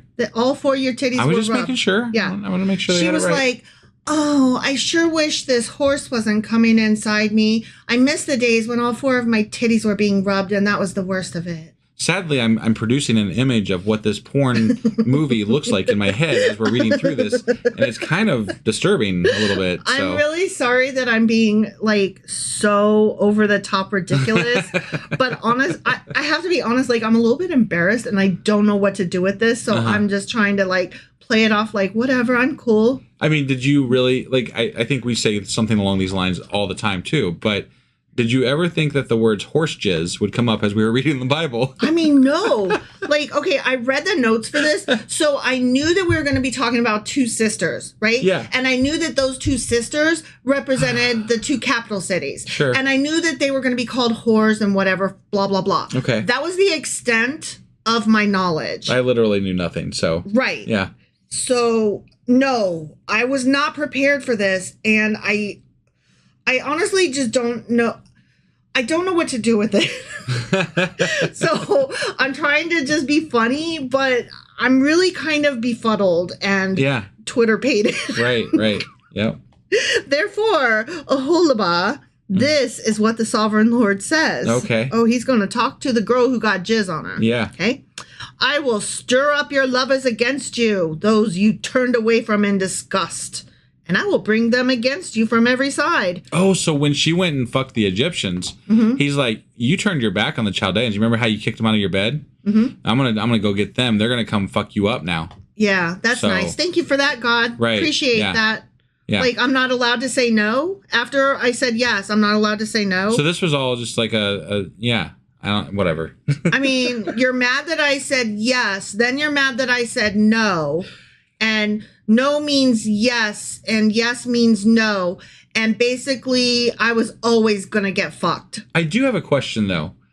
If we're talking about, this is symbolism, right? Yes. For Judah and, what was the other city? Samaria. Samaria. So Jerusalem and Samaria. Yeah. So this is symbolism. Why do we need to know about horse semen or large dicks? Like, that gets a little too specific in my mind for symbolism. You want to know why? Because men wrote this. Okay. The end. I feel like they lost the thread on the symbolism and they just went straight to the fucking sex. That's all. Because men I had to point that out because it doesn't really track with like a symbolic message. Yeah. We just went straight to the sex. So, okay. Because they don't know how else to call the city disgusting except by saying, oh, what's the most disgusting thing we know? Whores and donkey dick. Okay. All right. Those are the grossest things. Let's put those together. Yes. It's all coming together now. I'm going to plot this out. I need to get my index cards out. Oh, you know what? You said donkey dick, but what if we do horse jizz? Right. Yeah. Right? Like, those are two separate things, but cool. I'm good with this. Keep throwing it out. Let's go. What else you got? Right. Yeah. I don't know. How about instead of 2 boobs, she has 4 boobs? Right? Yeah. Yeah? I don't know. Yep. I don't know. Okay, so anyway, he's going to bring those guys to you. Okay, the Babylonians and all the Chaldeans, the men of Pekod and Shoa and Koa, and all the Assyrians with them. Mm-hmm. Handsome young men, all of them governors and commanders, chariot officers, and men of high rank, all mounted on horses. Yeah. Ugh. Okay. They will come against you with weapons, chariots and wagons, and with a throng of people. They will take up positions against you on every side with large and small shields with helmets. Okay. I will turn you over to them for punishment. I feel like this is you were just in this like there's no need for it, but you're still doing it. I'm in erotica land because everything, every word here has a double entendre. Yeah, sure. And they will punish you according to their standards. Yeah, they will. Yeah, they will. I will direct my jealous anger against you. How dare you fuck them? You should be fucking me. Right. Says God. Well, that's what God's all about, right? Is jealousy. It all comes down to jealousy in the Bible with regard to God. God is jealous. You're worshiping other idols. You're visiting other cultures. You're polishing their knobs. Yeah, you're doing shining their anything swords. Other than what He wants. If you do those other things, He's going to kill you. You're not on your knees before me. Right. Yeah. Only I can defile you. Yes. Fear the Lord. They will deal with you in fury. They will cut off your noses and your ears. What? That's not gross and weird. Yeah, that's bad. And those of you who are left will fall by the sword. You know, you're going to die. You're either going to get your shit cut off and die or just die. Right. Which do you prefer? And eventually he'll say he's just going to scatter some of them. Scatter, smother, cover. The ones he didn't kill. In donkey jizz. Right. They will take away your sons and daughters, and those of you who are left will be consumed by fire. So I'm going to... Remember how he was going to melt them last chapter? Yeah. That was a really kind of disturbing imagery, the way he described that. With the metal and everything. It was gross. It was very gross. They will also strip you of your clothes and take your fine jewelry, you know. Just gonna rob you, whatever. Yeah. First I'm gonna strip you, then I'm gonna rob you. Whee! Right. So I will put a stop to the lewdness and prostitution you began in Egypt. Got it. By stripping you and taking your goods. That's how I will stop you from being a whore. Got what? It. That's not how that works. Right, yeah. You will not look on these things with longing or remember Egypt anymore. Well, okay. How'd that go? Yep. For this is what the sovereign Lord says. I'm about to deliver you into the hands of those you hate, to those you turned away from in disgust. Did they ever say that they hated them? I just wanted him to get out of my bed. Right. I needed to clean the sheets. OMG. What do you want her to do? The guys over in Egypt had fucking horse dicks, you know? I don't know what to tell you. They will deal with you in hatred and take away everything you have worked for. They will leave you stark naked. Oh. And the shame of your prostitution will be exposed. What if she's not shameful of it? Right? Like, what if, hear me out, she liked to have sex? Right.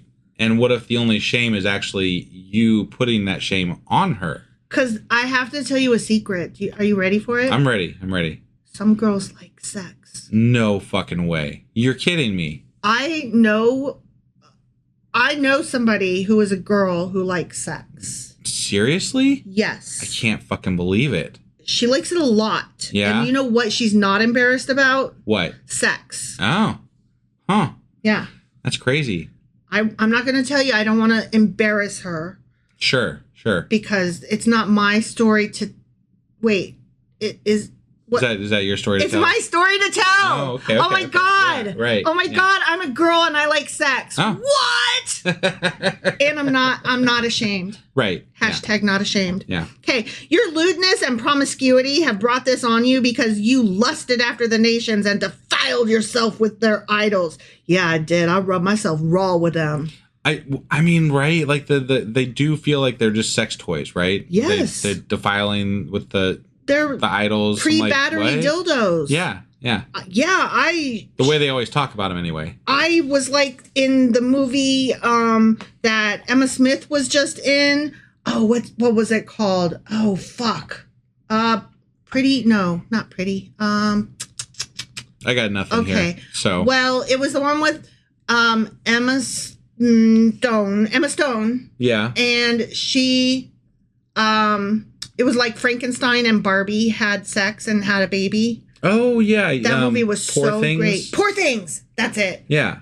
Yeah, I said Emma Stone, but it's Emma Smith. Is it Emma Stone? I have no fucking clue. It's an Emma, and it's the girl that was in La La Land. Anyway. Okay. I think that was Emma Stone, actually. Okay. So in Poor Things, this girl discovers joy. Okay. By accidentally rubbing herself out. Yeah, I remember that now. And then she says to the maid, I've discovered how to be happy. And the maid's like, what? And she goes, here, let me show you. And she grabs her crotch because she's like, don't we all want to show each other how to be? It was so innocent. Yeah. We all should want to be happy, right? Exactly. And the maid was just like, oh, like, absolutely not, you lewd thing. I mean, it's one of those problems with society, right? Yeah. That we can't be more open about what sexuality is. I'm not saying we should grab each other's crotches and be like, I will show you. No, but it goes to another point that I learned when I was younger. Like when I was younger, I found out that if you can see over a bar in Europe, apparently in a lot of places you can drink, right? Mm-hmm. So there's not as much stigma with regard to drinking in Europe as there is in the United States. And without a stigma. And there's a lot less alcoholism also in those places because there is less stigma attached to those practices. Exactly. So it's interesting how acceptance and being able to talk about a subject will lessen the effects on the other side of that are bad. It's almost like if you teach about safe sex in schools and pass out condoms and explain how to use them correctly, that doesn't actually increase sex. It actually decreases pregnancies. Right. Remember, adults always like to tell us when we were younger, honesty is the best policy, right? But they're lying. They're lying. They don't fucking be honest with you. They don't tell you the things that you should know. They don't tell you anything, and they lie to you your whole fucking life. Only then they also guilt you saying that honesty is the best policy. And we're like, wait, what? You probably should have told us that, all this stuff was just you being prudish fucks. Right. And not actually the truth. But no, you lied to us instead. It's the boomers. So, whatever. Most boomers. It's more than just the boomers. It's a whole culture. It is. It's why we're doing this podcast. It's the culture of religion, essentially, that causes a lot of these ideas. Like, I just want to walk up to random Christian women and be like, it's okay if you have sex. It's okay if you don't have sex. Right. It's okay if you enjoy sex. It's okay if you don't enjoy sex. Sure. It's okay. All of the above are okay. It's okay if you never want anybody to touch you ever. It's okay if you want to touch yourself. It's okay if you want to touch somebody and they want to be touched. And it's okay if you want them to touch you, whether they are a boy, girl, or anything in between. That's right. But let's not do children or unconsensual or animals, because that's gross. Correct. Yes. All of the above is gross. Agreed. Okay. So anyways, girls. Yeah. Okay.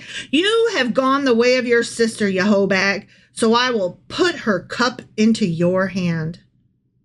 Okay. Her diva cup? Which cup? Do you know what a diva cup is? No. It's a menstrual cup. Do you know what a menstrual cup is? Yes, I know what a menstrual cup is.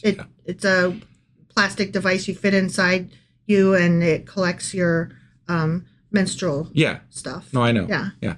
So, I'm aware. So is that the cup you put in her hand? I don't know. I'm curious, but that sounds like a question for a Q&A. What's a cup? What is that cup? What's the significance of that cup? They were about to play football, and it's a groin protector cup. Is that what it is? I don't think that's the case because they're both, in this symbolic message, they're both women. So it's not a sports cup, and it's not a menstrual cup. Right. Okay. It's just a cuppity cup. I guess, yeah. This is what the Sovereign Lord says. You will drink your sister's cup, a cup large and deep. It will bring scorn and derision, for it holds so much. You will be filled with drunkenness and sorrow, the cup of ruin and desolation, the cup of your sister Samaria. You will drink it and drain it dry and chew on its pieces. Sounds like the cup is filled with like all of the guilt and wrongness that the other culture did. And it's supposed to symbolize this whole, this is the sin of that other culture, and I'm now giving that to you to drink. It's a Pandora's box, but it's made out of styrofoam because he's telling her she's going to chew on its pieces. Right, yeah. That's what it is. Yeah. And you will tear your breasts. All four of them. Tear your breasts. All four of them. Yeah. I have spoken, declares the sovereign Lord. I'm glad he told us. I wouldn't have known. Yeah.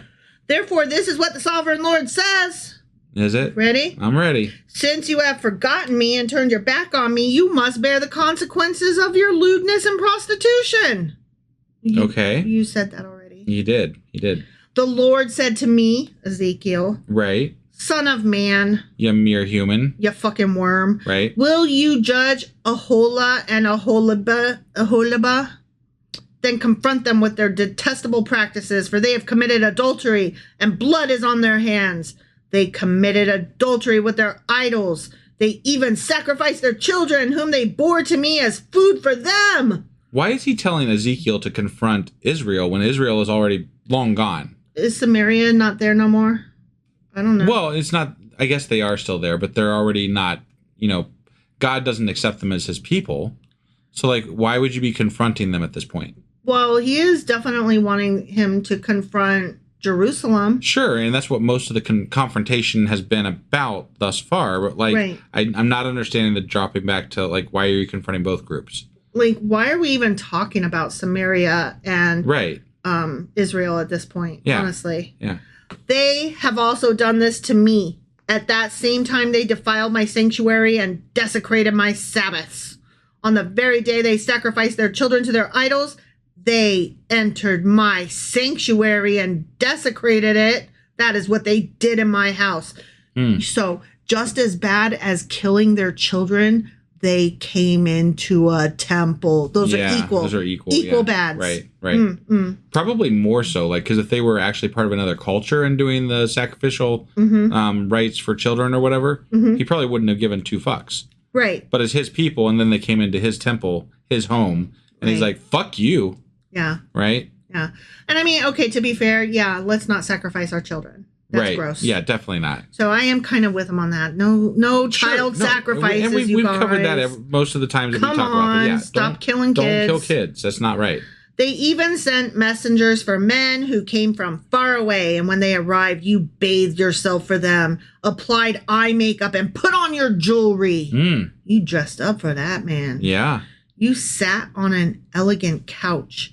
Okay, I'm not going to lie. When I was reading, my eye had accidentally scooted ahead a little bit. And at first, I thought that word said cooch. But it did not. It said couch. Got it. So I read it correctly, but I had to share since this is so grody. Yeah. Yeah, it's not a cooch. Okay. You sat on an elegant couch with a table spread before it on which you had placed the incense and olive oil that belonged to me. Did you mean to say it that way? I did. Okay, I was just making sure. Yeah.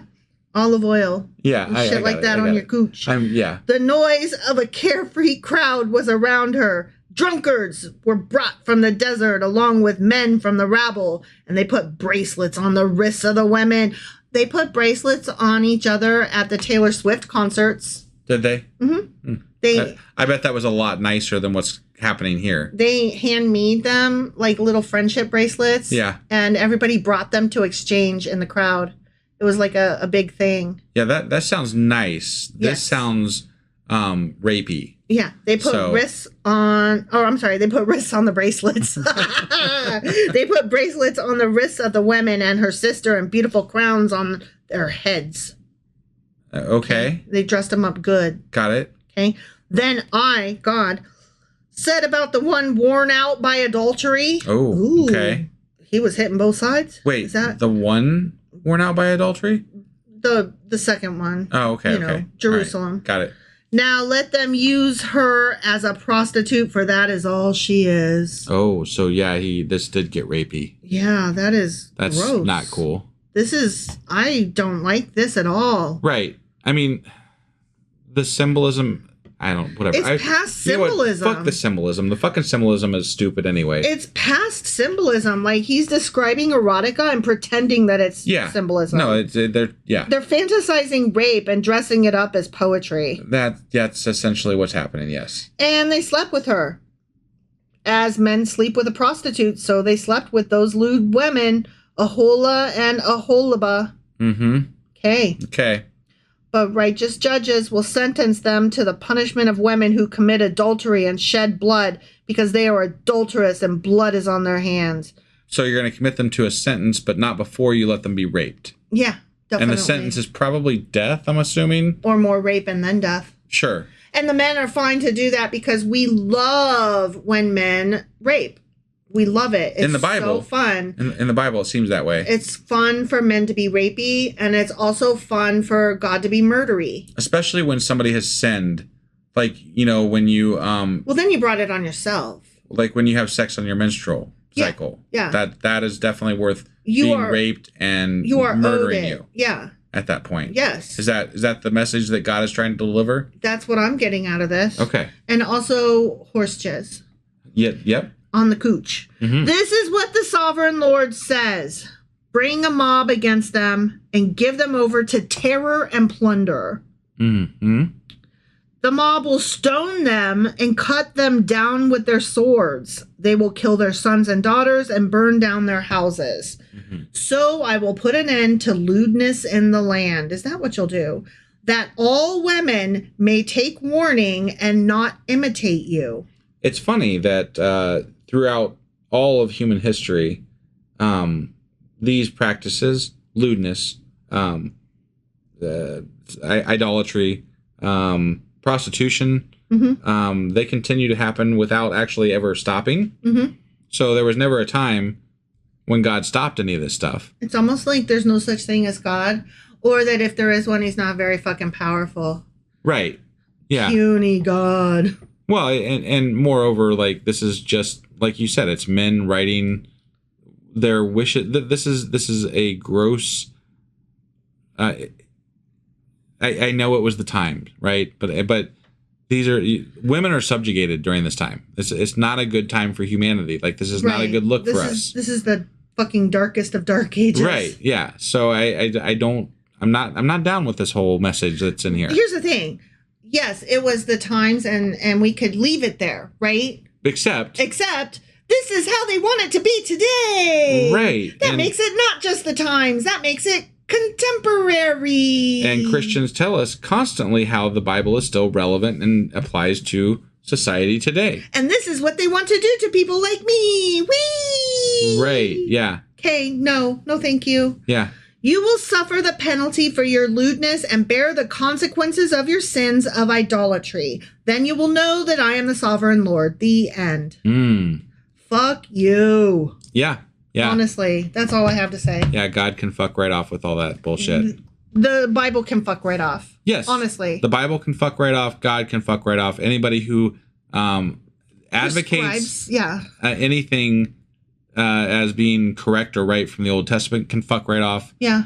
It's not, this is not good. This is not good. This is not a good way to treat your people. It's not a good way to treat your neighbors. Look on people with regard to their practices. Even when it comes to the killing of babies, right? That does not mean you get to just flat out murder somebody for doing that. There's still a process that you do with regard to bringing people to justice. And even at that, I am not for capital punishment myself. So there's still a discussion, even with the worst of the worst that happens in the Bible, as to what should happen to that person that does those things. Well, here's the thing. He is acting like the worst was not the death of the children. That was one of the bad things. No, it was the entering the temple afterward. Yeah. Yeah. And it was, I can't believe you turned to all these other idols. Like, that's what he's really pissed about. I mean, yeah, and you killed your kids and you had a lot of sex and stuff too. Yeah. But he's really, really pissed about the other idols. Yeah. So that is so fucking disingenuous to even mention that you're pissed about the child sacrifice. Right. If that is not the first thing on the table that you're pissed about, I have no respect for you. You are nothing to me. Right. I agree. Okay. So that was Ezekiel chapter 23. Sure as fuck was. Which means that tomorrow we will be back with Ezekiel chapter 24. All right. We'll see you then. Bye.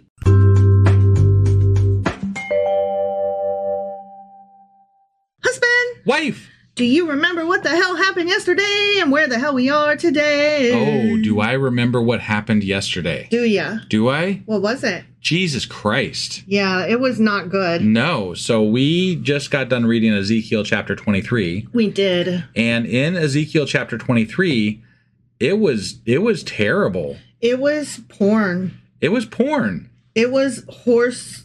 There was horse dicks. And no, it was donkey dicks and horse cum. Yeah. Yeah. Like, literally. I mean, that was legitimately in the fucking Bible. Yeah. I did not expect that. I did not understand how this was the Bible that we were reading. Now to get a little bit more in depth about it, it was a symbolic message where we were reading about these two sisters who were named Ohala and Obahala. Sure. Oh, yeah, right. There's two sisters. They represented Samaria and Jerusalem, and they were talking about how they were whores, and symbolically, I guess. Right. But then they started talking about fucking horse cum, and I'm like, this has gotten way beyond fucking symbolism here. Y'all lost the thread. What is going on? So anyway, he still doesn't like the fact that his people worship idols and do all the things. And so, yeah, that was Ezekiel chapter 23, which means that today we're getting into Ezekiel chapter 24. Before we get in, I do have one thing I'd like to mention, and that is that we're starting a new, well, not starting a new, we have a place that you can go now to support us through just shopping. If you shop on Amazon, you can support us every time you shop on Amazon. So there's a link that I've created, and you have to type this in specifically. It is sacrilegiousdiscourse.com/Amazon, and then follow the link on that page to go to Amazon, and everything that you purchase from Amazon will then support our podcast, which would be absolutely incredible. And who doesn't shop on Amazon? Well, I'm not judging you if you don't. It's a major conglomerate that, whatever. I shouldn't bash them too much. Right. Anyway, it is what it is. But if you do shop there, there's a link at sacrilegiousdiscourse.com/Amazon, where you can help us out just by shopping on Amazon. Woohoo! So that being said, we did Ezekiel chapter 23 yesterday. We're getting ready to hop into Ezekiel chapter 24. And are you ready to do this, wife? I am. Let's do it. Okie dokie.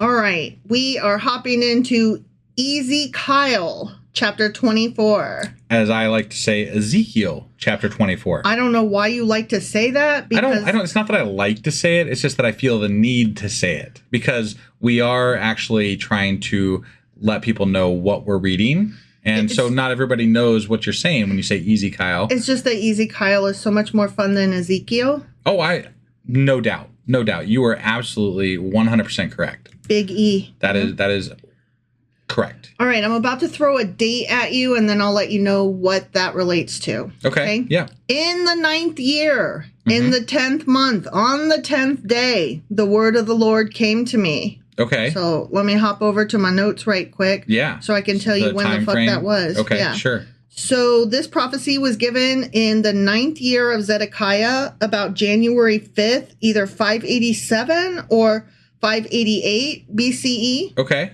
The very day the king of Babylon commenced the siege of Jerusalem. I see. Yeah. Okay. All right. So very momentous prophecy he's giving today. Yeah. Okay. Yep. It supposedly happened the same day. Same day. Same day. That's crazy. Okay. Yeah. It's almost like it was on purpose or something. That's weird. Right? Yeah. Weird. Okay, so I'm God now and I'm talking, right? Yeah. Okay. Son of man. You mere human. You fucking worm. Record this date, this very date, this date that they didn't record well enough for us to know later because we don't have the date. So to be fair, calendars have changed since then. So like it's not the easiest thing to, I mean, like we were able to track down and they did say that it was on the same day that they got invaded for Babylon. So they did technically kind of notate I hear it. you, but I'm going to push back and say that the word of God is not very easily read. That is true. Okay. That is very true. Because this book is supposed to be the Word of God. So I'm just saying. And we've talked about this before, too. If the Word of God really wants to be the Word of God, God should, like, make it work wherever the fuck it is. Like, it should, like, he should definitely come back and retranslate it correctly so that there's no misinterpretations of his fucking word. And maybe in the edit, leave out all the mentions of horse cum. That would probably be a good move. Yeah. I would say that didn't age well. That did not age well. Yeah. I don't know if it was appropriate at the time. Maybe they talked about horse dicks or donkey dicks a lot. I think part of the problem with the Bible, though, is that much of this stuff, well, while it may have been appropriate at the time, it's not appropriate for a God who is actually a good God. And therefore, it loses all, there is no commonality between today's values and what God wanted for those people back then. Right. Like, you have to stretch to find that common ground with regard to the values of that time versus this time. I mean, it's only several thousand years later. What do you want? Okay, so record this very date, because the king of Babylon has laid siege to Jerusalem this very day. Okay. All right, yeah. Tell this rebellious people, and don't forget Ezekiel is in Babylon while this is happening. Yeah. So God's like, hey, guess what I'm doing over there? Yeah. Right? Yeah. Guess what? You live here, but guess what your captors are doing over there? Yeah, it sounds a little braggy about his mayhem that he's causing. And by mayhem, I mean like murder. Yes. And let's not whitewash it. It's murder. Rape and all the horrible things that are happening looting, over there right now. Killing the babies and the animals. He's going to brag to Ezekiel, I guess, about the fact that he's doing this, maybe. Guess what I'm doing? It's not going to be called bragging because he's going to let some of them live, and that's supposed to be a good thing. Right. But fuck that. Right. Tell this rebellious people a parable. Oh, love me a parable. And say to them, this is what the sovereign Lord says. Okay. Here go a parable. Ready? Not excited about this. Put on the cooking pot. The cooking pot, huh? Remember the pot that we talked about before? So this is different than the melting ore. This is a cooking pot now. But remember when we talked about the Tupperware? Yeah, that was supposed to be a safe place, apparently. Yeah, so but he didn't say cooking pot last time. Right. He called it a pot or something, but it wasn't a cooking pot. Cooking pot sounds like he's going to cook them. Yeah. Put on the cooking pot, put it on, and pour water into it. Put into it the pieces of meat, all the choice pieces, the leg and the shoulder. Fill it with the best of these bones. Take the pick of the flock. Pile wood beneath it for the bones. There's the bad part. Bring it to a boil and cook the bones in it. Bone broth. Yeah. For this is what the sovereign Lord says. Ready? He says. Yeah. Well, this is the bit where he's killing them, right? Woe to the city of bloodshed, to the pot now encrusted, whose deposit will not go away. I hate that pot. Yeah. I do that when I cook something too long, which is almost every night. Take the meat out piece by piece in whatever order it comes, for the blood she shed is in her midst. She poured it on the bare rock. She did not pour it on the ground where the dust would cover it. Okay. So okay, sure. Murder, stab. I'm not really sure what this is like. I'm missing the connection here between like I get it that that's supposed to relate to something, but I'm not really understanding what this means exactly. Yeah. So I'm not sure either. Maybe I'm just a little dim. I don't know. I'm dim as well. To stir up wrath and take revenge, I put her blood on the bare rock so that it would not be covered. Therefore, so maybe I know part of like covering blood might be to keep like animals away. Okay. So like by putting it on the rocks, that would display it for people to see, and also it would invite animals in to further harm and maim people. So that could be why it's bad. Maybe. Okay. I'm just hypothesizing here. I don't know. So I have no idea. Sure. Sorry, I'll let you continue. All right. Therefore, this is what the sovereign Lord says. Okay. Woe to the city of bloodshed. I too will pile the wood high. So heap on the wood and kindle the fire. Cook the meat well, mixing in the spices, and let the bones be charred. Then set the empty pot on the coals till it becomes hot and its copper glows, so that its impurities may be melted and its deposit burned away. It has frustrated all efforts. no scouring pad for you. Well, that's kind of a disgusting line there where he's talking about burning them until their impurities fall away. Yeah. Right? Like the impure shall die. Mm-hmm. And that we're supposed to base this on the idea of what God wants, right? God wants this idea of perfectness that he has in his mind, which is worshiping him, right, and groveling to him. Mm-hmm. And if you aren't that perfect thing, you are impure and deserve to burn and die. Right. That's disgusting. That's awful. Mm-hmm. So it reminds me of like in Dune where Paul has to stick his hand in the box and they're like, place your hand in the box to see if you're pure, you know? Oh, okay. All right. I was trying to see how that was relating, but yeah. Okay. All right. You know, to see if you're any good. Yeah. Whatever. Right. Its heavy deposit has not been removed, not even by fire. Ew, that shit's cooked on for life. I guess, yeah. Now your impurity is lewdness. I would say the last really chapter was pretty fucking lewd. Yeah, well, I mean, but he's been, with last chapter, he's really been harping on the lewdness. Mm-hmm. Yeah. Because I tried to cleanse you, but you would not be cleansed from your impurity, you will not be clean again until my wrath against you has subsided. I, the Lord, have spoken. The great Oz has spoken. Okay. All right. The time has come for me to act. I will not hold back. I will not have pity, nor will I relent. So God does not have pity here. Okay. Because he mad. He big mad. Right, right. You will be judged according to your conduct and your actions, declares the sovereign Lord. Okay. So now we're starting another section here in this chapter. Yeah. The word of the Lord came to me, you know, as it does all the time. Multiple times, apparently, yes. Right. Son of man. You mere human. You fucking worm. With one blow, I am about to take away from you the delight of your eyes. He's going to kill his wife. Okay. All right. Yet do not lament or weep or shed any tears. Groan quietly. Do not mourn for the dead. Keep your turban fastened and your sandals on your feet. Do not cover your mustache and beard or eat the customary food of mourners. Okay. So I spoke to the people in the morning, I, Ezekiel, and in the evening my wife died. Oh, okay. That's some bullshit. Yeah. And you're not supposed to cry at all or anything. Just like when Aaron's kids died from picking up the wrong sticks or something, and God was like, don't cry. Right. Don't mourn them. Yep.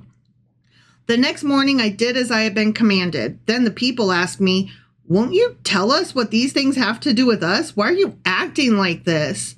Like, aren't you even sad? Your wife just died. I think he murdered her. Probably. He murdered his wife. Yeah. That's what happened. Right. And they were like, why aren't you sad that your wife is dead? And he's like, oh, because God told me not to cry about it. Right. And the people were like, that doesn't make sense. Yeah. And he was like, no, look. And then he was like, and then he was like, I'll tell you in a minute. And then he went into his house and he had a little think. And then he came out and he was like, so, okay, get this. God doesn't want me to mourn because all the people in Jerusalem are going to die. Right. And that's what happened. Yeah. Yeah. He totally killed his wife. Yeah. So I said to them, the word of the Lord came to me. Again, some more. Okay. Say to the people of Israel, this is what the sovereign Lord says. I'm about to desecrate my sanctuary, the stronghold in which you take pride, the delight of your eyes, the object of your affection. So he's saying, I took something from Ezekiel the same way that I'm about to take something from y'all. Right. And apparently wife equals entire city and temple? Question mark? I guess, yeah. I mean, he's making that equation, right? Yeah, for sure. The sons and daughters you left behind will fall by the sword. Hold on. He's saying that they left them behind. Like, they had a choice in the matter. Right. They were kidnapped. They were. They did not leave them by choice, is my understanding. No. So, I mean, God's planned this whole thing from the get-go, right? Like, I mean, we've been planning this for, probably a century at least. Right. It seems like if we go all the way back to like Isaiah and stuff like that, we've been kind of talking about this for a while, right? Yeah. So, I mean, I don't feel like they hadn't, there was no choice in the matter. This was going to happen according to God. And if we're to believe that these were prophecies and they were correct prophecies, then there was no choice in it. Well, he's saying the people you left behind, when you got kidnapped, they're going to die.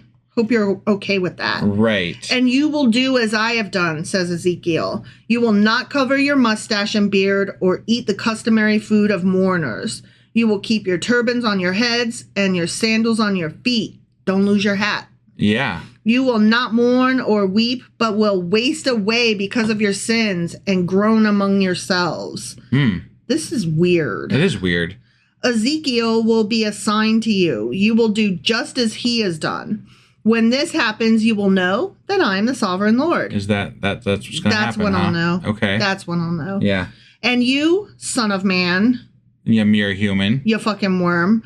On the day I take away their stronghold, their joy and glory, the delight of their eyes, their heart's desire, and their sons and daughters as well. Yeah. On that day, a fugitive will come to tell you the news.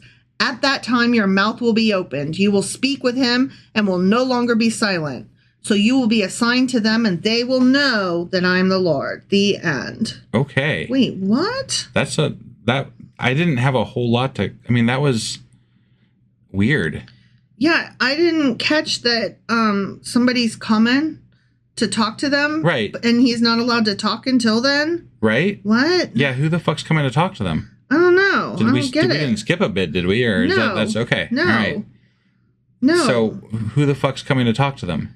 I don't know. And it didn't mention it in any of my notes. So I'm like, what? Interesting. Yeah. So we're going to have to that's going to have to be a Q&A. Either that or it'll be answered in the next chapter that we read tomorrow. Right. Yeah. This was not as exciting of a follow-up to Ezekiel chapter 23 as I was hoping. No. But it's really weird, too, that he's like, your wife died. Don't mourn her. Also, I'm going to kill everybody. Don't mourn them either. And then a stranger's going to come and then you can talk about it. Bye. Right. Yeah. We didn't even get a minute to be like, oh, how much did he love his wife? Was she nice? Yeah. But I don't understand this thing. And who was it before the third? It was Isaiah or Jeremiah that their wife? No, it was Isaiah, right? That his wife died or whatever, and he wasn't allowed to mourn or something like that. Or who was the other person? I was talking about way back when in one of the early chapters, Genesis or Leviticus, Numbers, something like that. Okay. It was Moses' brother Aaron. Aaron had two of his sons. Oh, they were that's picking right. up sticks He wasn't allowed to mourn for that. Yeah, that's right. And he wasn't even allowed to cry or nothing. They just had to pretend it never happened. I don't really understand this idea of not being able to mourn and why it's a good, it's why it's something God wants you to do. Right. It doesn't make a whole lot of sense to me. Mourning the dead is one of the things that separates humans from the animals, because it's like a community way of helping the past remain alive into the future, and we bond over it. Right. So I hate the message of don't mourn. Right. Yeah. No, I agree. I'm looking forward to the Q&A this week because I'm a little confused after that episode, honestly. Yeah. And to be perfectly honest with you, we were doing a live episode tonight and the internet broke in the middle of it. And so I lost my concentration a couple of times. So I'm looking forward to the Q&A because I don't know if I didn't pick up on something I wasn't as concentrated as normal tonight as I normally am because of situations in the live stream. But hopefully next time the live stream goes well, much better than tonight, because we literally lost the internet halfway through. Oh, dang. I didn't realize that. Yeah, no, it was terrible. So I'm sorry. No, I fixed it-ish. We're back, sort of, I think, kind of. But anyway, so that was that. Yeah, this was not a successful live stream tonight, but... And it was a shitty chapter on top of that. It was kind of a shitty chapter, yeah. Yeah, I agree. Well, so that was Ezekiel chapter 24. Sure as fuck was. Which means that we will be back tomorrow with... Ezekiel chapter 25. All right. We'll see you guys then. Bye.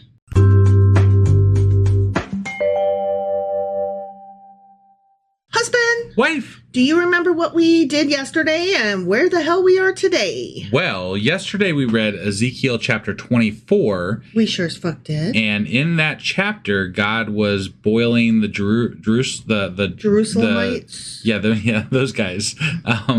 Judah. He was boiling Judah and Jerusalem. The Judeans, yes. There we go.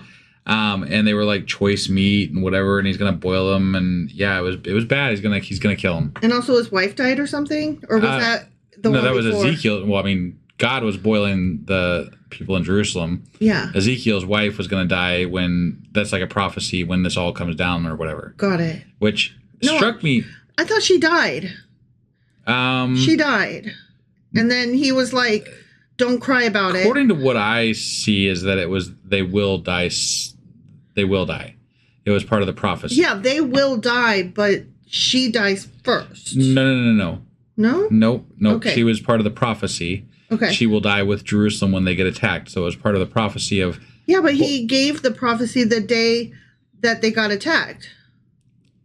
So she died. Oh. Okay. Yeah. Okay. You might be right. I apologize. No, that's okay. I could absolutely be wrong there. So I thought it was a prophecy, like, because we're doing prophecy. Yeah, well, it was in that he's like, your wife's going to die.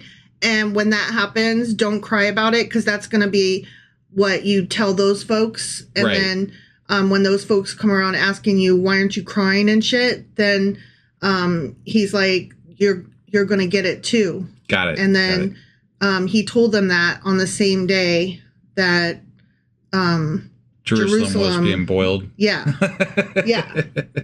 All right. So before we get in, well, no, that was Ezekiel. Oh, you know what? I cut you off before, and I'm cutting you off again to tell you why I cut you off before. You were going to say it struck you. Yeah. It struck me that Ezekiel's wife, I don't think, has been mentioned thus far in Ezekiel. I don't think so either. And it just struck me as weird that was like some...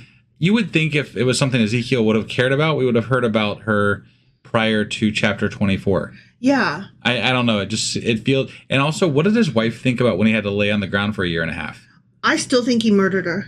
You think so? Yeah. Okay. I think he murdered her. I mean, could be. And then he wrote in why he wasn't mourning. He's kind of crazy. He's very weird. He's got a lot of issues. I think he's psychotic. Probably. The fucking eyeballs and the angels and the wheels and that kind of cued me in a little bit. Yeah. You know?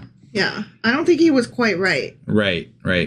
So before we hop into what we're doing today, I do want to mention one thing. We're still doing the Patreon push, but I've got a new thing that I want. This doesn't require you to spend any extra money. So we have a thing if you go to sacrilegiousdiscourse.com/Amazon. There's a link on that page to go through to Amazon, and any purchase that you purchase from that link that day will help us on our podcast, and it will give us a little bit of funds, and it won't affect your pricing at all. So it'd be really cool if you did that and maybe even bookmark that page. Right. So that would be awesome. That being said, we just got done with Ezekiel chapter 24, and today we're getting into Ezekiel chapter 25. All right, let's do this. Okie dokie.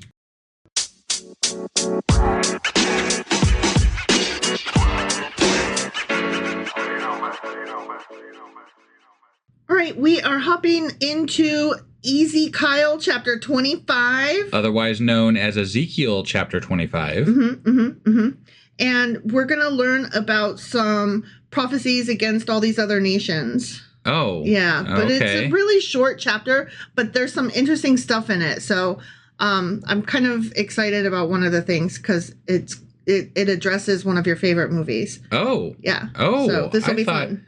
I actually thought that was next chapter, not this chapter, but that's exciting. So you know what I'm saying? Oh, fuck yeah, I do. Oh, okay. Yeah, I definitely do. Okay. Cool, 100%. Because I looked this up well before we ever got, I looked this up, I've been looking this up since we started reading the Bible. Well, okay, go ahead and tell me what it is. It is from Pulp Fiction. It is. That is what I was going to tell you. And it is when, oh my gosh, it's been years since I've seen the movie now, but it's when, and I'm not prepared because I thought it was next chapter. Right. So, but it's when Samuel L. Jackson is there. Jules Winfield. Jules Winfield, yeah.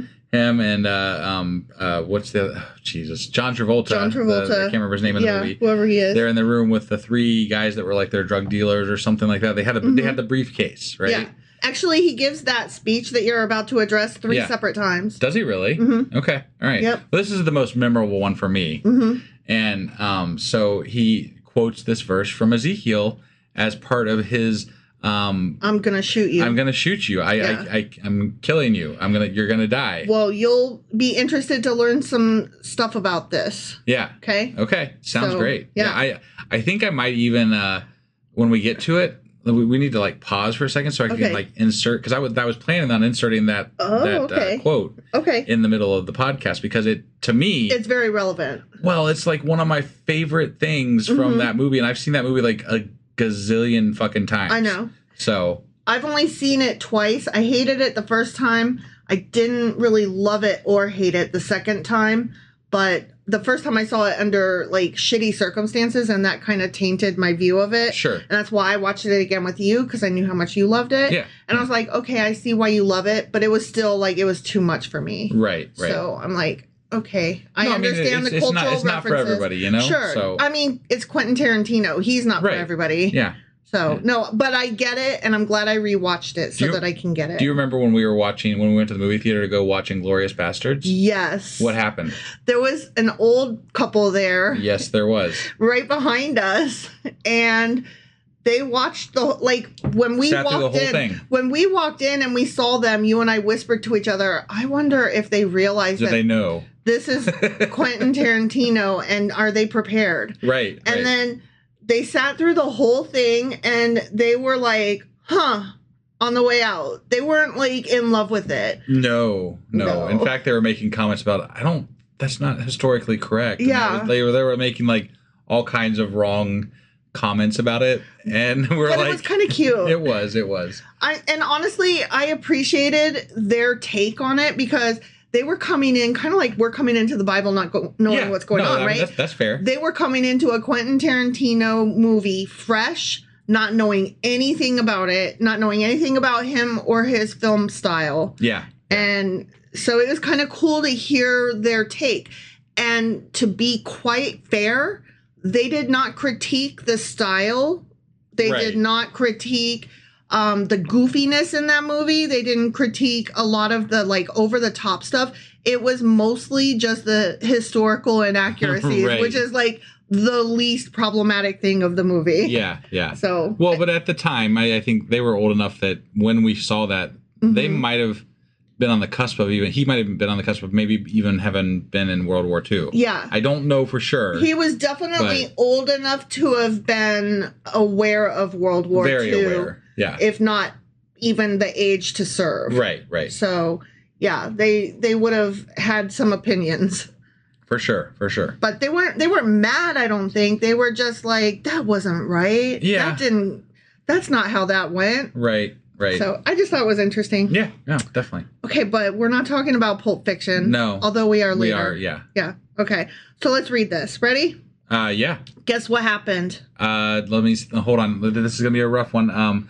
God talked to Ezekiel, probably. Yes. Yeah. The word of the Lord came to me. Yeah. Ezekiel. Mm-hmm. Yeah. Son of man.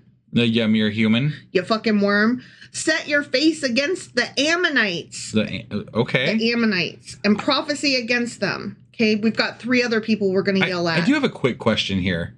Why are the Ammonites going to give 2 fucks what Ezekiel says to them? Okay, so we're going to get there. Okay. All right, yeah. But he's yelling at 4 specific people for some shitty things that they did. Okay. It just sounds like he likes to rant a lot. That's how I feel about this. He totally does. Okay, so say to them, hear the word of the sovereign Lord. This is what the sovereign Lord says. He says, I says, because you said, aha, over my sanctuary when it was desecrated, and over the land of Israel when it was laid waste, and over the people of Judah when they went into exile. Therefore, bitches, I'm going to give you to the people of the east as a possession. They will set up their camps and pitch their tents among you. Yeah, they will. So part of his punishment for the Israelites was that they were going to be the scorn, and the neighbors were going to mock them and make fun of them, right? They're all going to laugh at you. But now that the thing that he made happen, because he's God, right? Like God makes things happen. This is part of his punishment for his own people that he's enacting. Yes. Now he cares what they're doing, and he's going to punish them for it. Yeah. Is that where we're going with this? Kind of, yeah. I'm going to give you a few notes on this. No, I'm a little irritated with God, in this book, in canon, because he's kind of a dick, and it makes literally no sense. No, not at all. So these people, they're going to come among you. They're going to live among you. Yeah. They're going to eat your fruit and drink your milk. I will turn Rabbah into a pasture, that's a capital city, for camels, and Ammon into a resting place for sheep. Then you will know that I am the Lord. For this is what the sovereign Lord says. Hold on. A grazing place for camel and a resting place for sheep. That sounds rough. It doesn't sound anywhere near as rough as what he says about his own Judah. People. Yeah. He has said that's going to be a wasteland, and they're going to be burned and piled up and bodies strewn. And these are important cities. Yeah. And so he's saying that they're going to be basically laid bare, and they're going to go to these nomadic Arab tribes. Got it. You're not going to be cities anymore. Okay. You're not going to be, hubs. You're not going to be like places of trade and quote unquote civilization. Yeah. You're going to be done. You're gone. Your land is going to be agriculture and animals now. Right. So, I mean, to us, it sounds like idyllic and postcard kind of like, oh, that's kind of nice. Sure. But for them, that would have been the worst. Right. Right. For this is what the sovereign Lord says.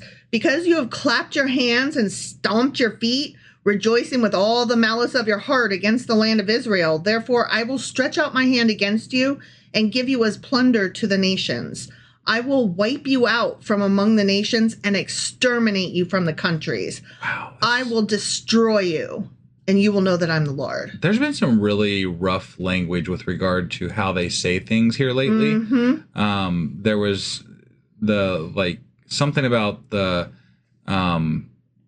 pure or something. I can't remember what it was, but a lot of this stuff feels very Nazi-ish. Yes. Yes. Extermination, and they were talking about pure something, or it was very, you had to be this one thing or else you were bad, right? Yeah.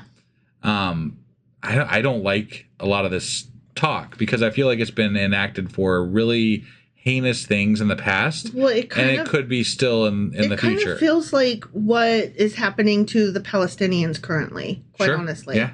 So not here for it. Right. So let me just tell you a little bit about what we just read before I move on, okay? So the Ammonites were basically punished for gloating maliciously when Judah fell. Okay. And like I said, the land is now going to be occupied by nomadic Arab tribes. Sure. Okay. Yeah. The Ammonites had taken wicked delight in seeing Jerusalem and its temple destroyed. So now's God he's going to give them what? Okay? Got it. Yeah. And they're going to be overrun by the desert tribesmen from the east. Okay. And we'll hear that again as why I'm saying the tribesmen from the east, or the people from the east, okay, who will turn Ammon's cities into pasture lands for their animals. So that's what I was saying. Yeah. Okay. So just to kind of simplify it, they were happy, and let it be known they were happy when Israel fell. Sure. Or when Judah fell. Yeah. So God's like, fuck you for that. Right. Okay. So whatever. I'm like, you were supposed to have got rid of the Ammonites way back. Right. And if you had, it wouldn't have been a fucking issue, but whatever. Right. So, okay, now we're moving on to Moab. Okay. All right. This is what the sovereign Lord says. Because Moab and Seir said, look, Judah has become like all the other nations. Therefore, I will expose the flank of Moab, beginning at its frontier towns, Beth Jeshimoth, Baal Meon, and Kiriathaim, the glory of that land. Okay. I will give Moab along with the Ammonites to the people of the east as a possession, so that the Ammonites will not be remembered among the nations. And I will inflict punishment on Moab. Then they will know that I'm the Lord. I didn't really get that they were doing anything bad there. He's still talking trash about the Ammonites, but he's like, and also fuck Moab. Just while we're at it, I'm going to take care of Moab. Right. So basically what happened, Moab is being punished for gloating and stating that Judah is like all other nations, which is considered to be an insult to Yahweh. Oh, fuck you.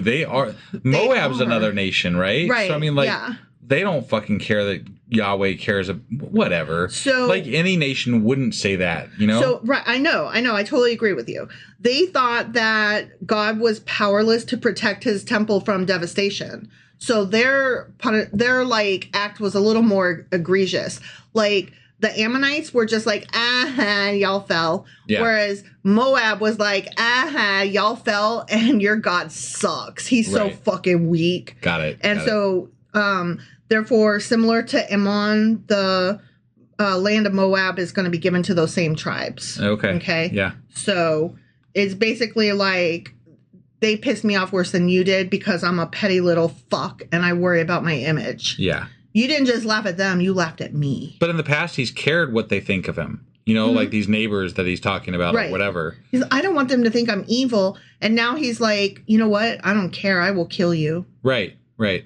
But not Egypt. I don't. But not Egypt. All these years, he could have dealt with Egypt the same way. But instead, he's dealing with these little tribes. Well, it's because it's about political and military power, right? Yeah. It has nothing to do with a god. It has to do with the actual politics on the ground and the reality that they're living in. But that's what I'm saying. Like, these little itty-bitty, comparatively speaking, right? These little itty-bitty places, he's like, okay, I'm going to decimate you. Like, if you actually gave a shit about your people, why were you allowing these powerful nations, Babylon, Assyrians, Egypt, Canaanites, like all of that, right? Right. The Chaldeans. Thank you, Chaldeans.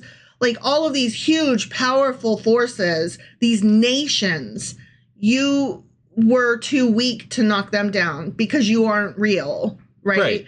So, like, but that goes against the story. You know what I'm trying to say? Sure. Like, if you really gave a shit about your people, quote unquote, God, why did you allow these giant nations to kick your people around?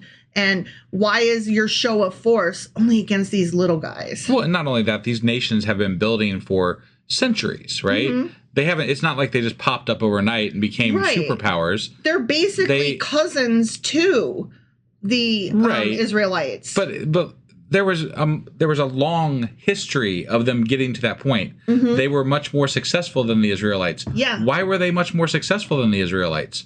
Probably because they did things better or had more resources or I don't know. Or if you want to talk about magic, their god seemed to be better. Yeah, sure. I mean, whatever. Their idols were better is what it sounds like to me. Yeah. Like they didn't maybe have a fear the Lord and suck his dick thing going on. Sure. They just had a sing to your little statue and fuck on the hills and occasionally burn a baby. Well, and when you think about ancient gods, right? Hold on. I said occasionally burn a baby, and like I expected you to either laugh or respond.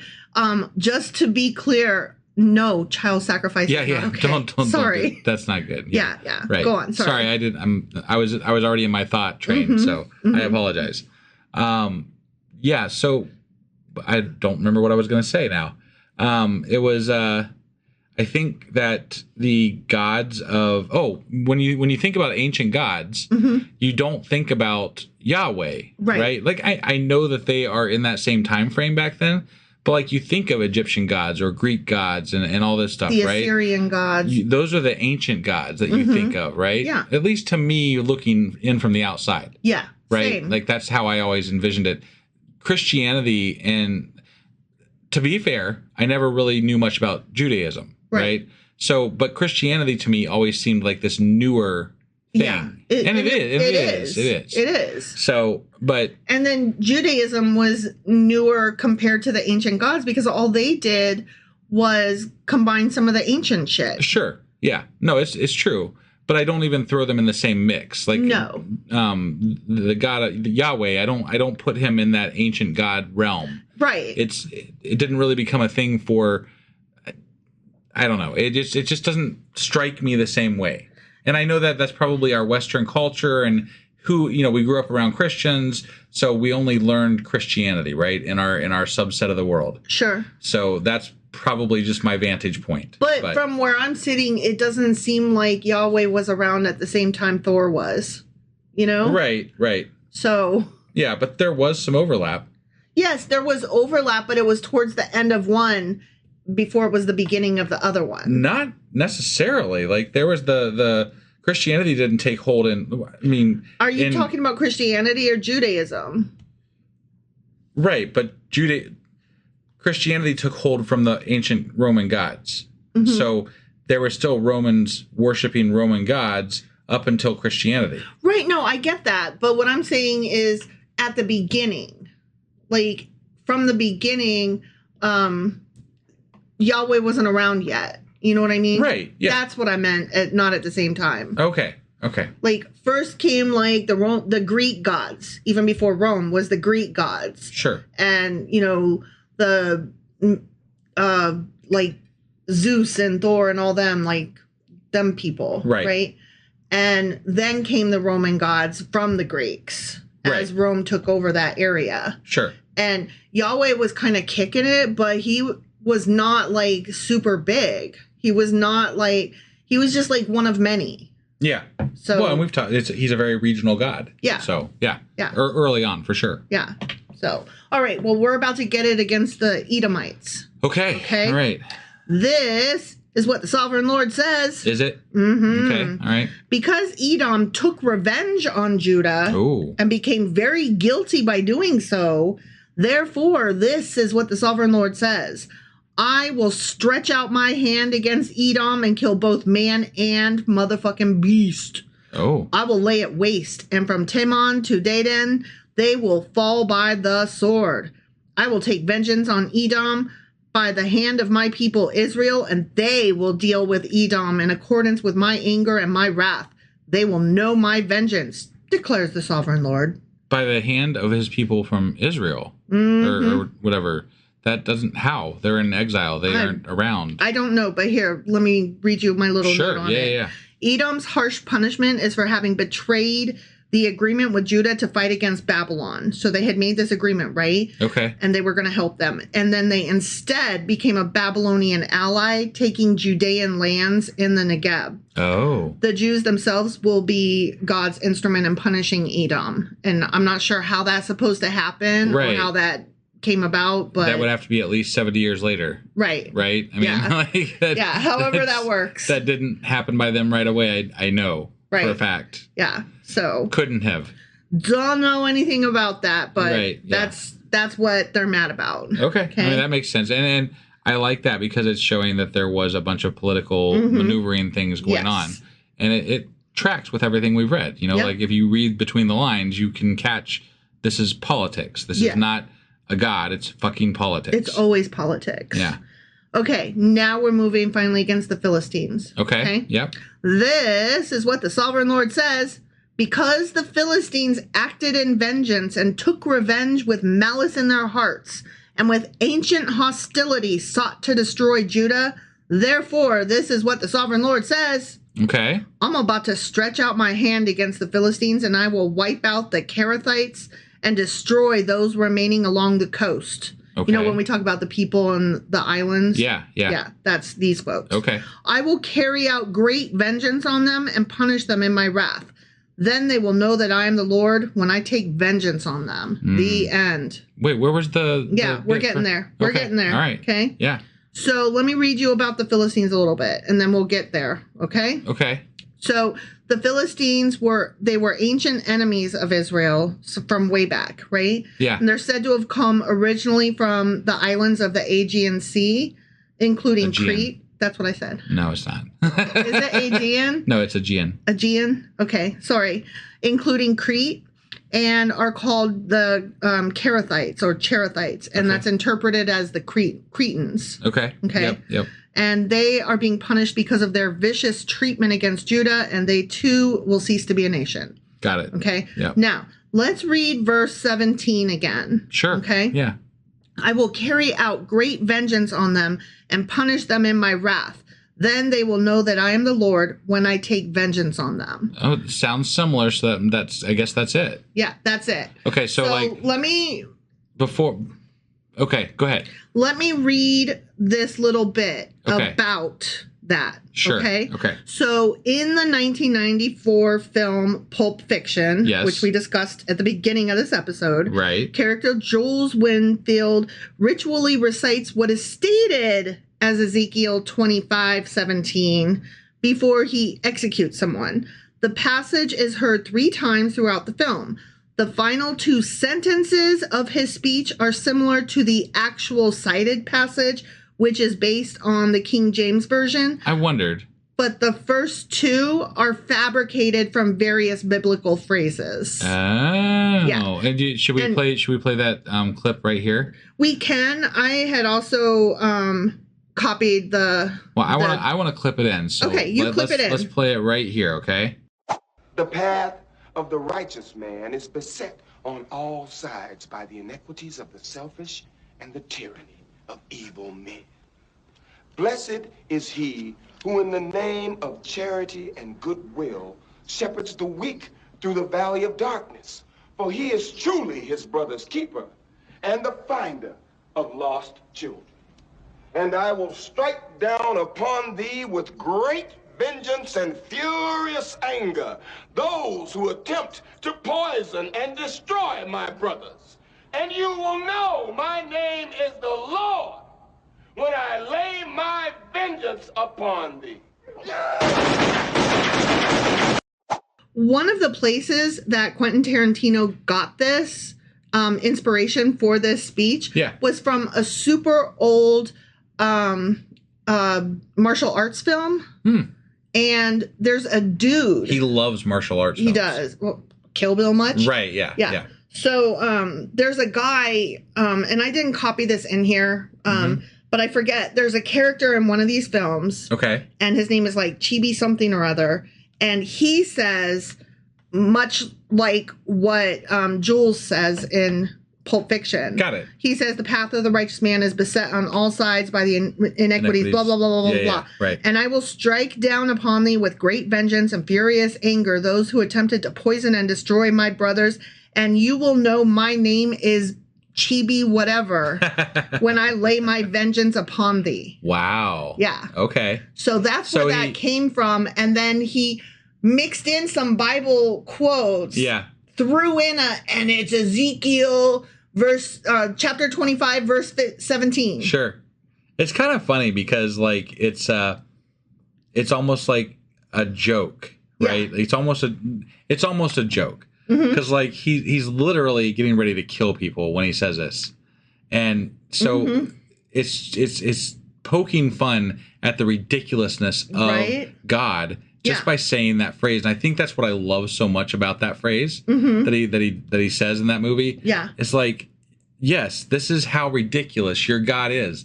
He's using this wording in the Bible to then turn around and fucking murder people. He's talking about vengeance. Yeah. Which is one of the least Christian attributes. And yes, I know we are not at the New Testament yet. Right. But we are supposed to be learning about this God who is a loving God. And he is a very jealous God, which is said more than once. He's a vengeful God. Yeah. He's just horrible. He's a horrible being. Yeah. And that is not who I would choose as my local deity. No, and the funny thing to me also is that in that movie, Pulp Fiction, specifically the part where he's there in the room with the 3 guys and they're getting the suitcase, right? That he at one point, some kid comes around a corner and like unloads a gun at him, right? And he misses. Like he's got 6 bullets in the chamber, misses all 6 times. Nobody gets shot. Right. Right.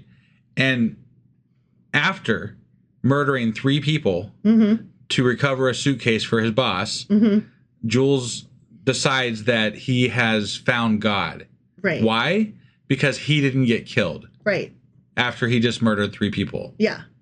That was God telling him a message. And to me, that's hilarious. It's hilarious. It's fucking hilarious. Yeah. Right? I'm like, this is great. I mean, okay, it's great.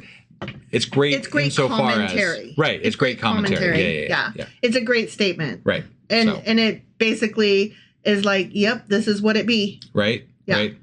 What I also appreciate is that, and I know this has been talked ad nauseum about this film. Sure. Is that it's all for this magical suitcase that none of us ever finds. This briefcase has a MacGuffin. Yeah. Is what it's called in the writing world. Right. And we never have to know what's in it. And that is both the most important and the most hilarious part of that story. Yeah. Because it, at the same time that it's like making fun of religion, it's also making fun of the hero's journey. Yeah.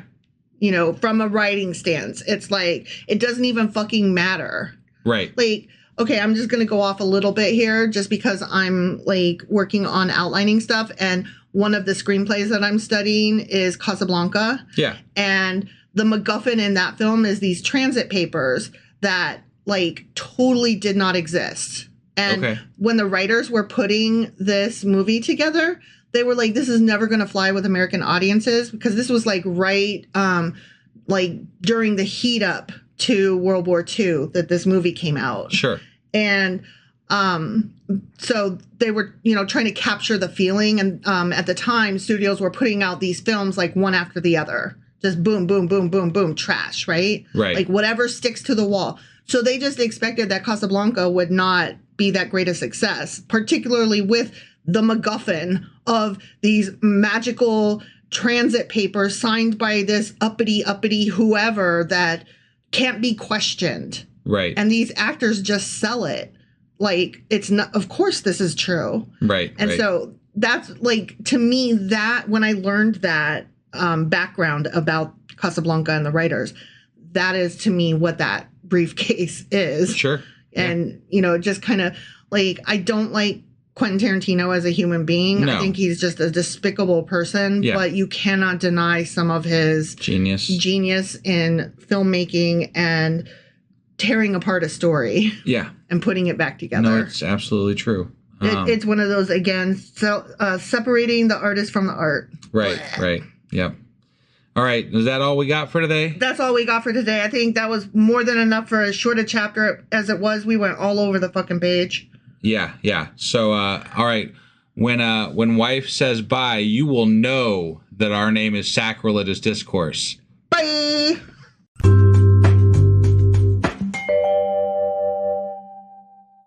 Husband. Wife. Do you know what we're doing today? Well, we are a little bit late getting this out, and I apologize, but today is Sunday, but we're... No. We're recording it Saturday night. It's really early on a Sunday morning, actually. Okay, just because it's after midnight doesn't make it not Saturday night. I mean, technically, it does. No, it's Saturday. Because we're doing Q&A Saturday, and I say it's Saturday night. All right, so we're doing Q&A today. What are we Q&A'ing? We are going over Ezekiel. I almost said Jeremiah. Ezekiel chapters 20 through 25. 21 through 25. Okay. Are you sure? Yes, because, I was looking at a thing and that threw me off because it had different numbers than what my brain was. Okay. So all right. My eyes and my brain were doing two different Ezekiel things. chapters 21 through 25. That is correct. And are you ready to go ahead and get into this? Or do you want to tell us a little bit about what we're doing? Or horse jizz. All right. Let's do this. Okie dokie.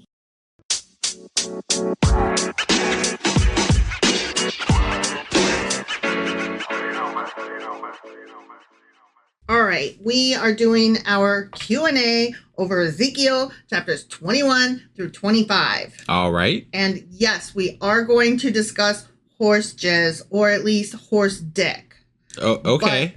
But before we do that, the horse dick and horse jizz. Yeah. Let us step back a minute, because that's not till chapter 24, I think. Okay. So we had a vague question in chapter 29. I'm sorry, 1. Yep. I'm so sorry. My brain and my mouth are not connected today. Okay. So chapter 21, remember, was called the Sword Song or the Prophecy of the Sword. Song of the Sword, I thought? Yeah. Okay. Because it's the sword of the Lord. Right. Yeah.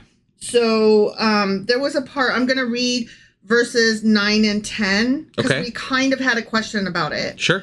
Son of man. You mere human. You fucking worm. Right. Prophecy and say, this is what the Lord says. A sword, sharpened and polished. Sharpened for the slaughter, polished to flash like lightning. Shall we rejoice in the scepter of my royal son? The sword despises every such stick. Okay. And we kind of had a question, like, what does he mean, royal son, and, like, scepter and stick? And we kind of figured, he's probably talking about the puppet king or whatever. Right. But we weren't for sure, and we just kind of glossed over it. Yeah, right. We were like, whatever. Sure. So, yeah, the son here probably does refer to the current ruler of Judah, at that point was Zedekiah. Okay. But it also might have referred to the nation itself. Got it. Because his royal city or whatever is about to go down. Unless he doesn't like them, then it's a whore. Yeah, so. It's a royal whore.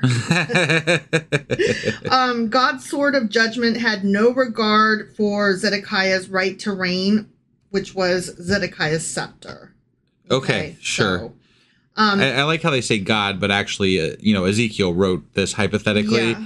And, we have no corroboration as to whether God was actually involved or not, other than, Ezekiel's word. You got to take Ezekiel's word for it because. Yeah. I just want to make sure I said that because it's the one that got stapled into the book. That's why. Yes. So I thought this was kind of interesting. Somebody had written, despising the king of Judah, the sword of Babylon would turn Judah's scepter into nothing but a stick. Okay. So the sword of Babylon, though, which I know is God using Babylon as his sword. Babylon's sword is going to turn Judah's scepter. But that motherfucker back in Genesis, he just conjured up some goddamn swords to swing back and forth in front of the Garden of Eden. Mm-hmm. And now he has to use some other fucking people that aren't even his own to bring a sword against his people. I just feel like this is a weak-ass God. If he is a god, he's fucking a piece of shit. Yeah, definitely lost some power over the years. Right? Yeah. Just magicked out. I'm not impressed, No, me neither. Okay. Me neither. Yeah. So then moving on in the same chapter to verse 26, this is what the sovereign Lord says. Take off the turban, remove the crown. Okay. And we didn't really ask anything about that, but we were just kind of like, okay, whatever. The turban, or as it's sometimes also called a mitre, M-I-T-E-R, sure, was the headdress of the high priest. The crown, of course, belonged to the king, and priesthood and royalty were usually very closely related in Israel. Yeah. And so now they would both be set aside, and all the emblems of royalty and leadership would be removed from Zedekiah. Okay. Which, that makes sense. Yeah, that tracks. Yeah. I just like kind of clearing it up. Sure. Sure. But the point that I would make there is that would track whether we were talking about a god or any invading force, honestly. Yeah. Because the invading force is going to take out the leadership before it takes out the common people. There is no use in taking out the common people unless you're using them for slaves or whatever. Yeah. Or just getting them out of the way because you can't support them. And you're the, you know what I mean? Like there's the king and the priests and the higher up leaders. Those are the ones that you have to worry about causing problems for you, so to speak. Right. So obviously, anytime anybody is destroying another nation, they're going to be one of the first to go because that's just how it works. Obviously. Yeah. Okay, so that finishes up chapter 21. Sure. We didn't have any questions and I didn't have any notes for chapter 22. Okay. And I was mistaken. It wasn't chapter 24 that had the horse jizz in it. It's chapter 23. But that's a bit of a longer one because I have two really good notes for that I'm just going to put aside for a minute. So we're going to skip chapter 23. And come back to it? Okay. Okay. Yeah. Because I don't want to do like awesome one and then be like, oh yeah. You got to leave the cliffhanger, right? Yeah. You got to leave the horse jizz for last, obviously. Yeah. So let's put a pin in that sure. and move on to chapter 24. Or maybe a condom on it. Let's put a condom on that and move on to chapter 24. Sure. Okay, so I'm going to read verses 26 and 27. Okay. On that day, a fugitive will come to tell you the news. Wait. 26 and 27 from what? Verses, chapter 24. I literally said... I'm sorry, I missed... I apologize, I missed that. I said it twice, dude. Well, I was caught up in horse jizz, you know? I know you were caught up in horse jizz. Okay, so chapter 24, yes. verses 26 and 27. Okay. On that day, a fugitive will come to tell you the news. At that time, your mouth will be opened. You will speak with him and will no longer be silent. And we were like, who the fuck? What do you mean? Yeah, that was weird because it was right at the end of the chapter, right? Yeah. And it ended off that way. And we're like, what is going on there? Who dey? Yeah. Yeah. Okay, so when someone escapes from Jerusalem and then arrives among the captives, that person will inform them of the destruction of the city, the temple, the royal family, and all the people at large. Okay. Okay. And that's when they will know for sure, like, oh, fuck me. Ezekiel was telling us the truth. What? Okay. And so until that moment, yeah, Ezekiel must suppress his tears and lamentations for his wife having died. Okay. Because then they're asking him what's up. And he's like, because whereas I love and miss my wife, yeah, y'all are going to be feeling it so much worse. And y'all are going to be feeling it so bad that ain't none of us going to be crying because we're all going to be trying to figure out how the fuck we're going to deal with this. And they're like, whatever, dude. And he's like, no, I'm telling you, Jerusalem is going down. And they're like, that's not what I heard. And again, I know we talked about this a lot during Jeremiah because we thought he was a double agent, right? Yeah. But even with Ezekiel, right, the priests of Israel or Judah were higher up people. And if Babylon was capturing them, they might have had a higher place even amongst the captives, right? With regard to how they related to higher up people. Clearly they did, because Ezekiel had his own house and the prisoner elders came to visit him. So even if he wasn't collaborating with Babylon, he might have had insider information. True. He might have known they were going to go fuck up, Judah that day or whatever. Exactly. So I don't know that this is a big shock that he was aware that this was going to happen. No, I don't. It's always politics. And again, there's no way to know any of this, and we just have to take them at these people who we know nothing about from thousands of years ago. Right. We have to take their quote unquote word, and even at that's been translated so many different times through so many different languages that we can't possibly have any inkling as to what they actually meant. Right. We have to take that as fact if we want to believe in God. Yeah. And I that's crazy. It's crazy. That's silly. Yeah. It's foolish. Agreed. So he's saying that somebody is going to escape from Jerusalem and come up and tell them. Right. And that until then, he has to be quiet and he can't mourn his wife or nothing. I guess that makes a little bit more sense. Sort of. Well, there's a little bit more. I wasn't quite finished. He murdered his wife? I mean, that's my theory, but no, that's not what I was getting into. Right. We're going to learn in a future chapter. Yeah. Probably not. No, it won't be this coming week. It might be the week after. My math is really bad. Sure. Okay. So in like a couple weeks, we're going to learn in one of those chapters that a person actually does escape from Jerusalem and then informs the prophet and his fellow captives that the city was smashed. Okay. So that's a thing that will happen. Ezekiel wrote about a prophecy that was going to happen, and then the prophecy happened, and so yay, he's right in his own book. Now you know the Lord. He wrote his own prophecy that he wrote that his prophecy that he predicted was correct. Yeah. Wow. Right? Yeah, exactly. But, I mean, at least somebody addressed our question. Like, what do you mean? Who the fuck? I don't understand. Somebody's going to come. What? Yeah. So now we know. Sure. Okay. So, okay, that's it for chapter 24. Now we're moving on to chapter 25. Okay. And I'm going to read verses 8 and 9. Sure. Okay. This is what the sovereign Lord says. Because Moab and Seir said, look, Judah has become like all the other nations. Therefore, I will expose the flank of Moab, beginning at its frontier towns, Beth Jeshimoth, Baal-Meon, and Kiriathaim, the glory of that land. Okay. Okay. So I just put together a little reminder of how the Moabites are kind of related as cousins. Right. Okay. The ancestor of Moab came from the incestuous pairing of Lot and his daughter. Okay. Remember when she did a hop on pop? Yep. Yeah. Okay. And then the Moabites feared Israel as they came from Egypt towards Canaan in the book of Numbers. And Balak, king of Moab, hired Balaam to curse Israel. Yeah, I remember that. That happened. And that was one of my favorite early on chapters. Because that's another donkey. That's another donkey. Right? That one spoke. That one talked, didn't come. Yeah. We weren't talking about his dick end. We were talking about his fucking mouth moving. Right. When Israel came into Canaan, sometimes Moab attacked and ruled over them even. And that was in the book of Judges. Okay. Yep. And then later, Ruth the Moabite was the great-grandmother of King David. Yep. And David sent his parents to Moab for their own protection when Saul was hunting him in 1 Samuel. I feel like one might even, like, in those days, if you were Egypt or Babylon, might even confuse them all as Israelites. Yeah. You know what I mean? Like, they seem very, very closely related. Very incestuously closely related. Yeah. No, I mean, they're just like different states, right? Like this one operates a little differently over here than that one does. And obviously Israel was also worshiping idols, and sacrificing children. So there wasn't a lot of like cultural differences between them. They were like all frenemies. Right. They like, I hate you so much.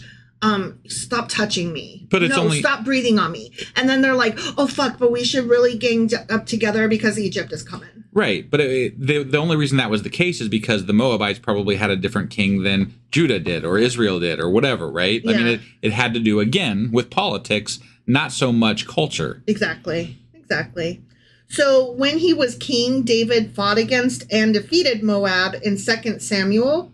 And they became a vassal kingdom to Israel, sometimes rebelling in 2 Kings. Yeah, I remember. There was a lot of back. Yeah, I remember. It was back and forth. Yep. But I kind of needed that reminder of how they were related. Sure. And then, like, why is God going off on this group? Like, I don't give a fuck about these people. Who are they again now? I mean, does God really need a reason? God just goes off on people. He's, there you go, God, go off. That's his thing. Right. It's true. So the other one that we mentioned, Moab and Seir. Okay? Yeah. Seir was a notable city of the Edomites, who were also cousins to Israel, being the descendants of Jacob's twin brother Esau. Right. Okay. So that's how they're related. And Esau was the one that wrestled God in the desert, I believe. Either God or the angel of the Lord. Right, but wrestled something in the desert. Yeah. That some people think is God. Yeah. Exactly. Which obviously isn't true, but in the Bible, whatever, Yeah. And there are giants, Sure. All right. So now we're going to go back to chapter 23. All right. Okay. Yeah. And I've got a few different things. Okay. Uh-huh. So we're going to start with verse 4 of chapter 23. The older sister was named Aholah, and her sister was Aholibah. Okay. They were mine, God's, and gave birth to sons and daughters. Aholah is Samaria, and Aholibah is Jerusalem. Okay. So Aholah, okay, now I'm done reading. Okay, now I'm into my notes. Yeah. Okay. Aholah, Samaria, means her own tabernacle, meaning that she rejected that city, that sister, rejected God's temple and the service that attended it. Okay. Like that word literally translates to her own tabernacle. Got it. Which that's what Samaria did. They were like, no, like God's tabernacle was not in Samaria. Right. I got it. Okay. That's what they're saying. She had her own. They decided they could do it without the tabernacle, essentially. Exactly. Even though the tabernacle stopped being mentioned at some point way long ago. Exactly. I don't know if you recall too, though, in Samaria, I forget which king it was that was like, oh my God, I totally love that guy's altar. I'm totally going to build one of my own at home. What was this? It was in one of the Kings or Chronicles or something. Yeah. Yeah. It was one of the kings decided that. Yeah. I remember that. It was like. I thought it was Solomon, actually, maybe. It wasn't Solomon. It was like Boaz or I don't know who. Whatever. Who cares? It doesn't really matter. I know it wasn't Solomon, and I know this because I almost put this in my notes and didn't. Is it Jehovah? Who knows? Who knows? Yeah. Yes. All right. Okay. So that's Samaria. Okay, yeah. Aholah means her own tabernacle. Got it. Okay. Aholabah, Jerusalem, means my tabernacle is in her. Okay. And that's because she was home to God's temple and its service. Sure. So that's why those sisters had those Very names. straightforward names. Yeah. You know. Yeah. But the tabernacle was not still there that I'm aware of. Like what happened was Samaria was called Nose Goes. Right. And then Jerusalem was called Choose Somebody Else, please. All right. So now we're going to read verse 14, 15, and 16. Okay. Which I said verse, but I meant verses. Yeah. Because plural. Right. Okay. But she carried her prostitution still further. She saw men portrayed on a wall. Figures, and we had a question about that. Yeah. Figures of Chaldeans portrayed in red with belts around their waists and flowing turbans on their heads. All of them looked like Babylonian chariot officers, natives of Chaldea. Okay. As soon as she saw them, she lusted after them and sent messengers to them in Chaldea.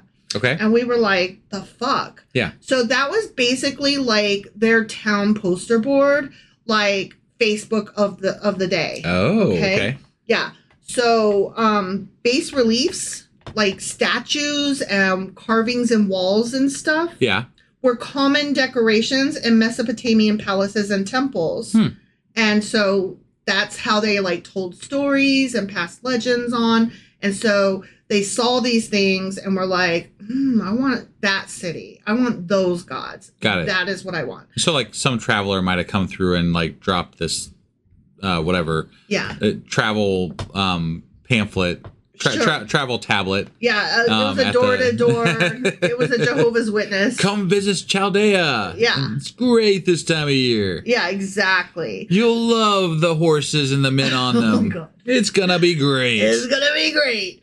So that took me to something else, though. There's this thing called the Black Obelisk of Shalmaneser III. Wow. Okay, I like that. That's a fancy ass name for something. Statue that's thing. great. Yeah. I like it. Okay. It's a black limestone Neo-Assyrian sculpture with many carved scenes and inscriptions in relief. Have you ever been around a lot of sandstone? Have you ever seen sandstone like up close, like when you're like out in the wild?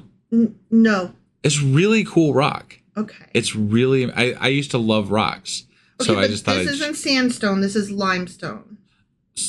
Yeah, it's similar. Is it? Similar-ish. Okay. So I think. I could be wrong, but I think they're similar. I have no idea. It's like sediment stone is what it boils down to. So. Well, this one is a giant, like, cylinder-shaped thing, and it's got carvings all around it. Okay. Okay? All right. And it's historically significant because it is thought to display the earliest ancient depiction of a biblical figure. Jehu, at the time the king of Israel, prostrating himself before the Assyrian king and offering gifts. Okay. The date pictured would be about 840 BCE at the beginning of Jehu's reign. So this is an actual historical thing that exists. I did not get this off. Well, okay, let me rephrase that. I was doing my notes. You know how I examine many sources from many different perspectives. I was on an apologist site, and they mentioned this, and I was like, hold up, what? Right. And so then I was like, is this really a thing, or is this them talking about a thing? Right. So then that's how I rabbit hole, right? Yeah. Is I verify things, right? Yeah, right. And no, I got this from an actual source. Sure. It is currently in a museum. Okay. Let me finish my notes. Sorry. It's a real thing. Yeah. Okay. So anyway, the picture on the thing is from the beginning of Jehu's reign, about 840 BCE. And the object comes from Nimrud, which is located in northern Iraq. Okay. And commemorates the deeds of King Shalmaneser III, which is why it's called that. Right. Who reigned about 858 to 824 BCE. Okay. And it is on display currently at the British Museum in London, and several other museums have cast replicas of it. It really sounds like we're going to have to make a trip over to Europe at some point. Right? Just to see some of this, like the biblical, historical items that do exist. Right. It would be really cool to look, I don't believe in God, but I love history. Yeah.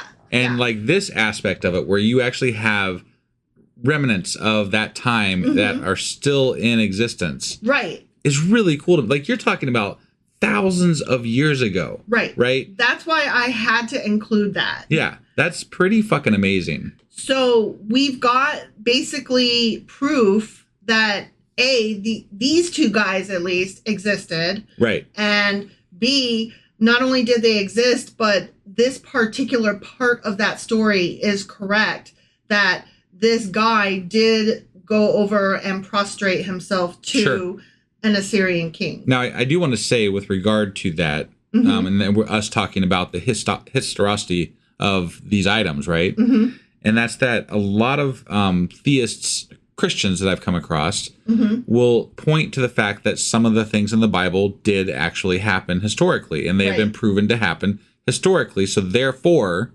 right, the Bible is true, obviously, right? But that's so foolish, because I could go on Facebook or any number of websites and say, oh, well, I found something that said that the moon is made out of cheese. Yeah. That doesn't mean that the moon is made out of cheese, y'all. No, you and I know that just the mere fact of an artifact existing with regard to something that happened in the Bible does not make the Bible true. Right. It's merely an artifact that represents something from that time frame and lends to the fact that there are aspects of the Bible that might have some truth to them. Right. And legends do grow up around people. I mean, think about, like, who was it? Washington and the fucking apple tree or something? Cherry tree. Cherry tree, that's what he said. Yeah. And he's like, I cannot tell a lie or whatever. Right. And then there's like Lincoln and the wooden teeth or something like that. The wooden teeth was George Washington. Oh, was it? Yeah. Damn. Okay. I'm trying to remember which one is which. I think Washington was the cherry tree, but there is something associated with Lincoln too, and I can't remember now what it is. Only thing I can think of as I'm sitting here is he's got a really tall fucking hat. And he's tall, supposedly, for the times. He was our Civil War president, and he got shot in a theater. He got the 14th Amendment through, and he got shot in a theater. The guy that killed him was named Ford, but I can't think of what the thing is that I'm thinking of. His party was called the Republicans at the time, so now the Republicans are like, they claim we set the slaves free, and I'm like, well. But you know what? They try to claim Martin Luther King Jr. too. Oh my so gosh! I seethe every time. I'm like, get his name out your mouth. Like, what the fuck? Fucking liars. Yeah. Okay, so now we're coming up on the horses. All right. So let's hit verse 20. Okay. There she lusted after her lovers, whose genitals were like those of donkeys. Yeah, they were. And whose emission was like that of horses. Wow. Yeah, good stuff. Okay. So I was like, the fuck is happening here? Right. Okay. Yeah. So first of all, on the apologists. I can't wait. Can you imagine your job is being an apologist and then you're like, oh, fuck. Ezekiel chapter 23. What the... Okay. God damn it. I did not record any of it because it's whatever. Yeah, it had nothing good to say except for, yes, this was very coarse language. It was meant to be shocking. Oh, of course, and we're not supposed to use this type of language in our general discourse or even as a sermon. It was meant to be shocking at the time. And I'm like, Jesus Christ. Right. Okay. Yeah. Okay. And also, they were like, I don't know, whatever. Right. They were just like appalled, and they were like, you should never. Yeah. And, we don't talk about that and stuff like that. Yep. And I was like, and that's your fucking problem. Not that I want to talk about horse jizz. Well, I don't. But it's in your book. Yeah, and the biggest problem really is that most, churches that you go to, I shouldn't say most, there are a lot of churches that people go to that if you start asking questions, they're going to think less of you. Right. It's not a good thing in Christianity in general to ask a lot of questions, right? Yeah. Like you get shunned, you get looked down upon, you might even get cast out at some level. Even though, you could believe in all your heart and you're like, but I want to understand. I'm trying to get closer to God. I want to... You guys keep telling me this is his word. And you could be in all earnestness. Yeah. And you could actually feel whatever it is that fucking believers feel. I don't know. Yeah. I've never felt it, but people do, I guess. Whatever. Well, I mean, I think we've talked about that before too, but in a group of people who are all very fervently believing in this one thing, this God, this idea, and they act as though it's real all together, right? It creates this like confirming circle of circle jerk, uplifting, bullshit, right? And they're all like, yeah, it all exists, and the reason it all exists is because the next person next to them says it all exists, and that person's reason is because the person next to them says it all exists, right? And, so on and so forth. Yeah, it's just a ever confirming circle of BS. I call it a circle jerk of belief. Yeah, I like that. Sorry, I should have stopped, but I was in the middle of a rant. I couldn't stop. I was going forward with it. So I was like, okay, get the fuck out of here with all that. Yeah. And then they said something that like made me stop because they were like, blah, blah, blah, symbolism. And I was like, oh, hang on. Okay, hold on. So the horse has been associated with numerous roles and magical gifts throughout the ages and in all regions of the world wherever horses have been. Sure. Making it the most symbolically charged animal along with the snake. Okay. Horses and snakes. Sure. Okay. Yeah. And, when you start talking about like what's so symbolic about horses, then you get into like mares, nightmares, dreams. Yeah. You get into like the Greek and Roman stuff like fucking Pegasus and unicorn and, all that stuff, right? I mean, how could it not have been one of the biggest symbols in our history? Because it's a fucking giant beast with hair. Yeah. That's gorgeous. Like, by all rights, they're a beautiful animal, Some people don't. I think you think they look like a fucking alien. So they do because they have triangle-shaped heads, just like praying mantises. But I recognize that they are majestic and do have a certain beauty to them. And overall, most people, I would say on average, would tend to say they're a beautiful, majestic creature as opposed to an alien. So yes, I agree. I'm just saying. I agree. I just think because they give you side eye, they're a little too smart for, like, I don't trust them. That's all. And also, I've known two separate people who were missing part of a finger. Yeah. Because they got their hand close the wrong way and it accidentally chopped They can't help it that their fucking mouth is like a bear trap. I know, but I can't help that two different people in my life had their fucking finger munched off. Yeah. Okay? So anyway, the horse serves as a loyal ally to the hero in epic tales, or as a tireless companion in cowboy adventures. Sure. And has become a symbol of war and political domination throughout history. Like, think of a lot of our statues have the guy on the horse. Yep. Like, I think if they died in battle, like the horse is rearing, and if they didn't die in battle, they just are heroes. I actually didn't know that. Like, is that actually a thing? I believe it is a thing. Don't quote me on it. I wasn't prepared to talk about that. Sure, but sure. I'm something you had heard before. At some point, it's something I had heard before, and I can't remember which way it goes. But I think if the statue has the horse rearing up on its back legs, that the person being depicted died in battle. Okay. Otherwise, it's just a hero. And obviously, if time passed, they died, but it wasn't because of the battle. Right, right. So they're just a hero. Got it. So, political domination throughout history, blah, blah, blah. And they are a symbol of evil through its association with nightmares and demons. And think of like satyrs. Like now we talk about satyrs being half goat, but at one time it was half horse. And that gets into centaurs, blah, blah, blah. They're a symbol of eroticism through the ambiguity of writing. Okay. All right. Now, the horse is a phallic animal, the image of which stems from the proximity between the rider, who sits with the animal between his or her legs and moves with cadenced movements.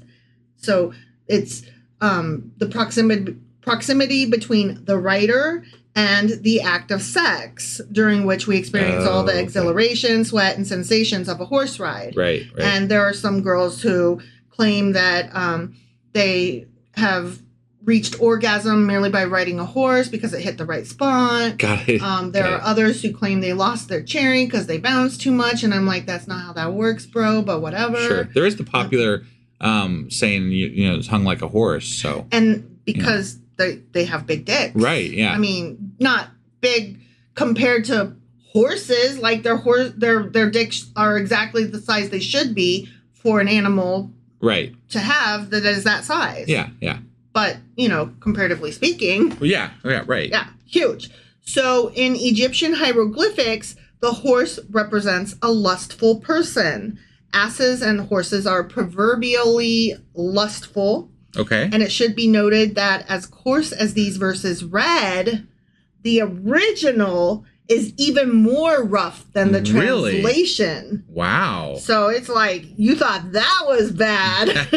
Just wait till you learn the other languages and read it in the whatever, native tongue. Exactly. Wow. Learn you some fucking Hebrew or whatever. And, That's almost makes me want to learn the, whatever. Like, I gotta know, like, what do you mean? Please, like, let me just learn the words in this specific... Not even chapter, just this verse. Just these verses. Yeah. Yeah. And then I got to see what this is all about. Exactly. Yeah. So that's what you got? That's my take on the horse and donkeys and jizz and dicks. Yeah. And the girls were This was kind of an exciting week of Ezekiel. It really was. Because we had Pulp Fiction, we had horse jizz, we had there was a lot of things that wasn't it, but there was a lot of things that it felt. We had prostitutes. Yeah. It just felt like we did something this week, Mm-hmm. So we reiterated a lot of the same shit over and over and over again. But we did get to be a little bit different. We got to mix it up a little this week. We talked a lot of sex this week. We did. You would think that we were gross, but guys. We're just reading the fucking Bible. Ain't our fault. I'm just right telling there. you what's in the Bible and what it means to the best of my abilities. I can't help but the God's a pervert, He's a murdery perv. He is gross. He really is. Donkey dicks in the fucking Bible. Get the fuck out of here. Yeah. The holy book, the good word. Emissions. Semen, cum, jizz. The glory holy book. Oh my gosh. That's hilarious. All right. We got anything else for today? No. All right. Well, that was our Q&A for this Saturday/Sunday. Whatever the fuck it is. And we will be back later today, later on Sunday, whenever you're getting this. So later on Sunday with a Patreon. No. Excuse me. It's Patreon. Oh, I am so sorry. I stepped on your thing. Did. Yeah, my jingle. I'm so sorry. And I have been informed that there are some people who actually look forward to it. Yeah, there's not just one person, but there are multiple people that have told us that whenever they hear or read the word Patreon, your voice comes into their brain and it will not leave, and it is seated there forever. And they're kind of mad, but they love you also. I mean, so that's how I feel about my entire life. That pretty much sums me up. All right, guys, that was our Q&A for today. We'll be back later with more. That's the one, and I'll have the weekly wrap up out after that, and then we'll be back on Monday with Ezekiel chapter 26. That is correct. We'll see you guys then. I can math. Bye.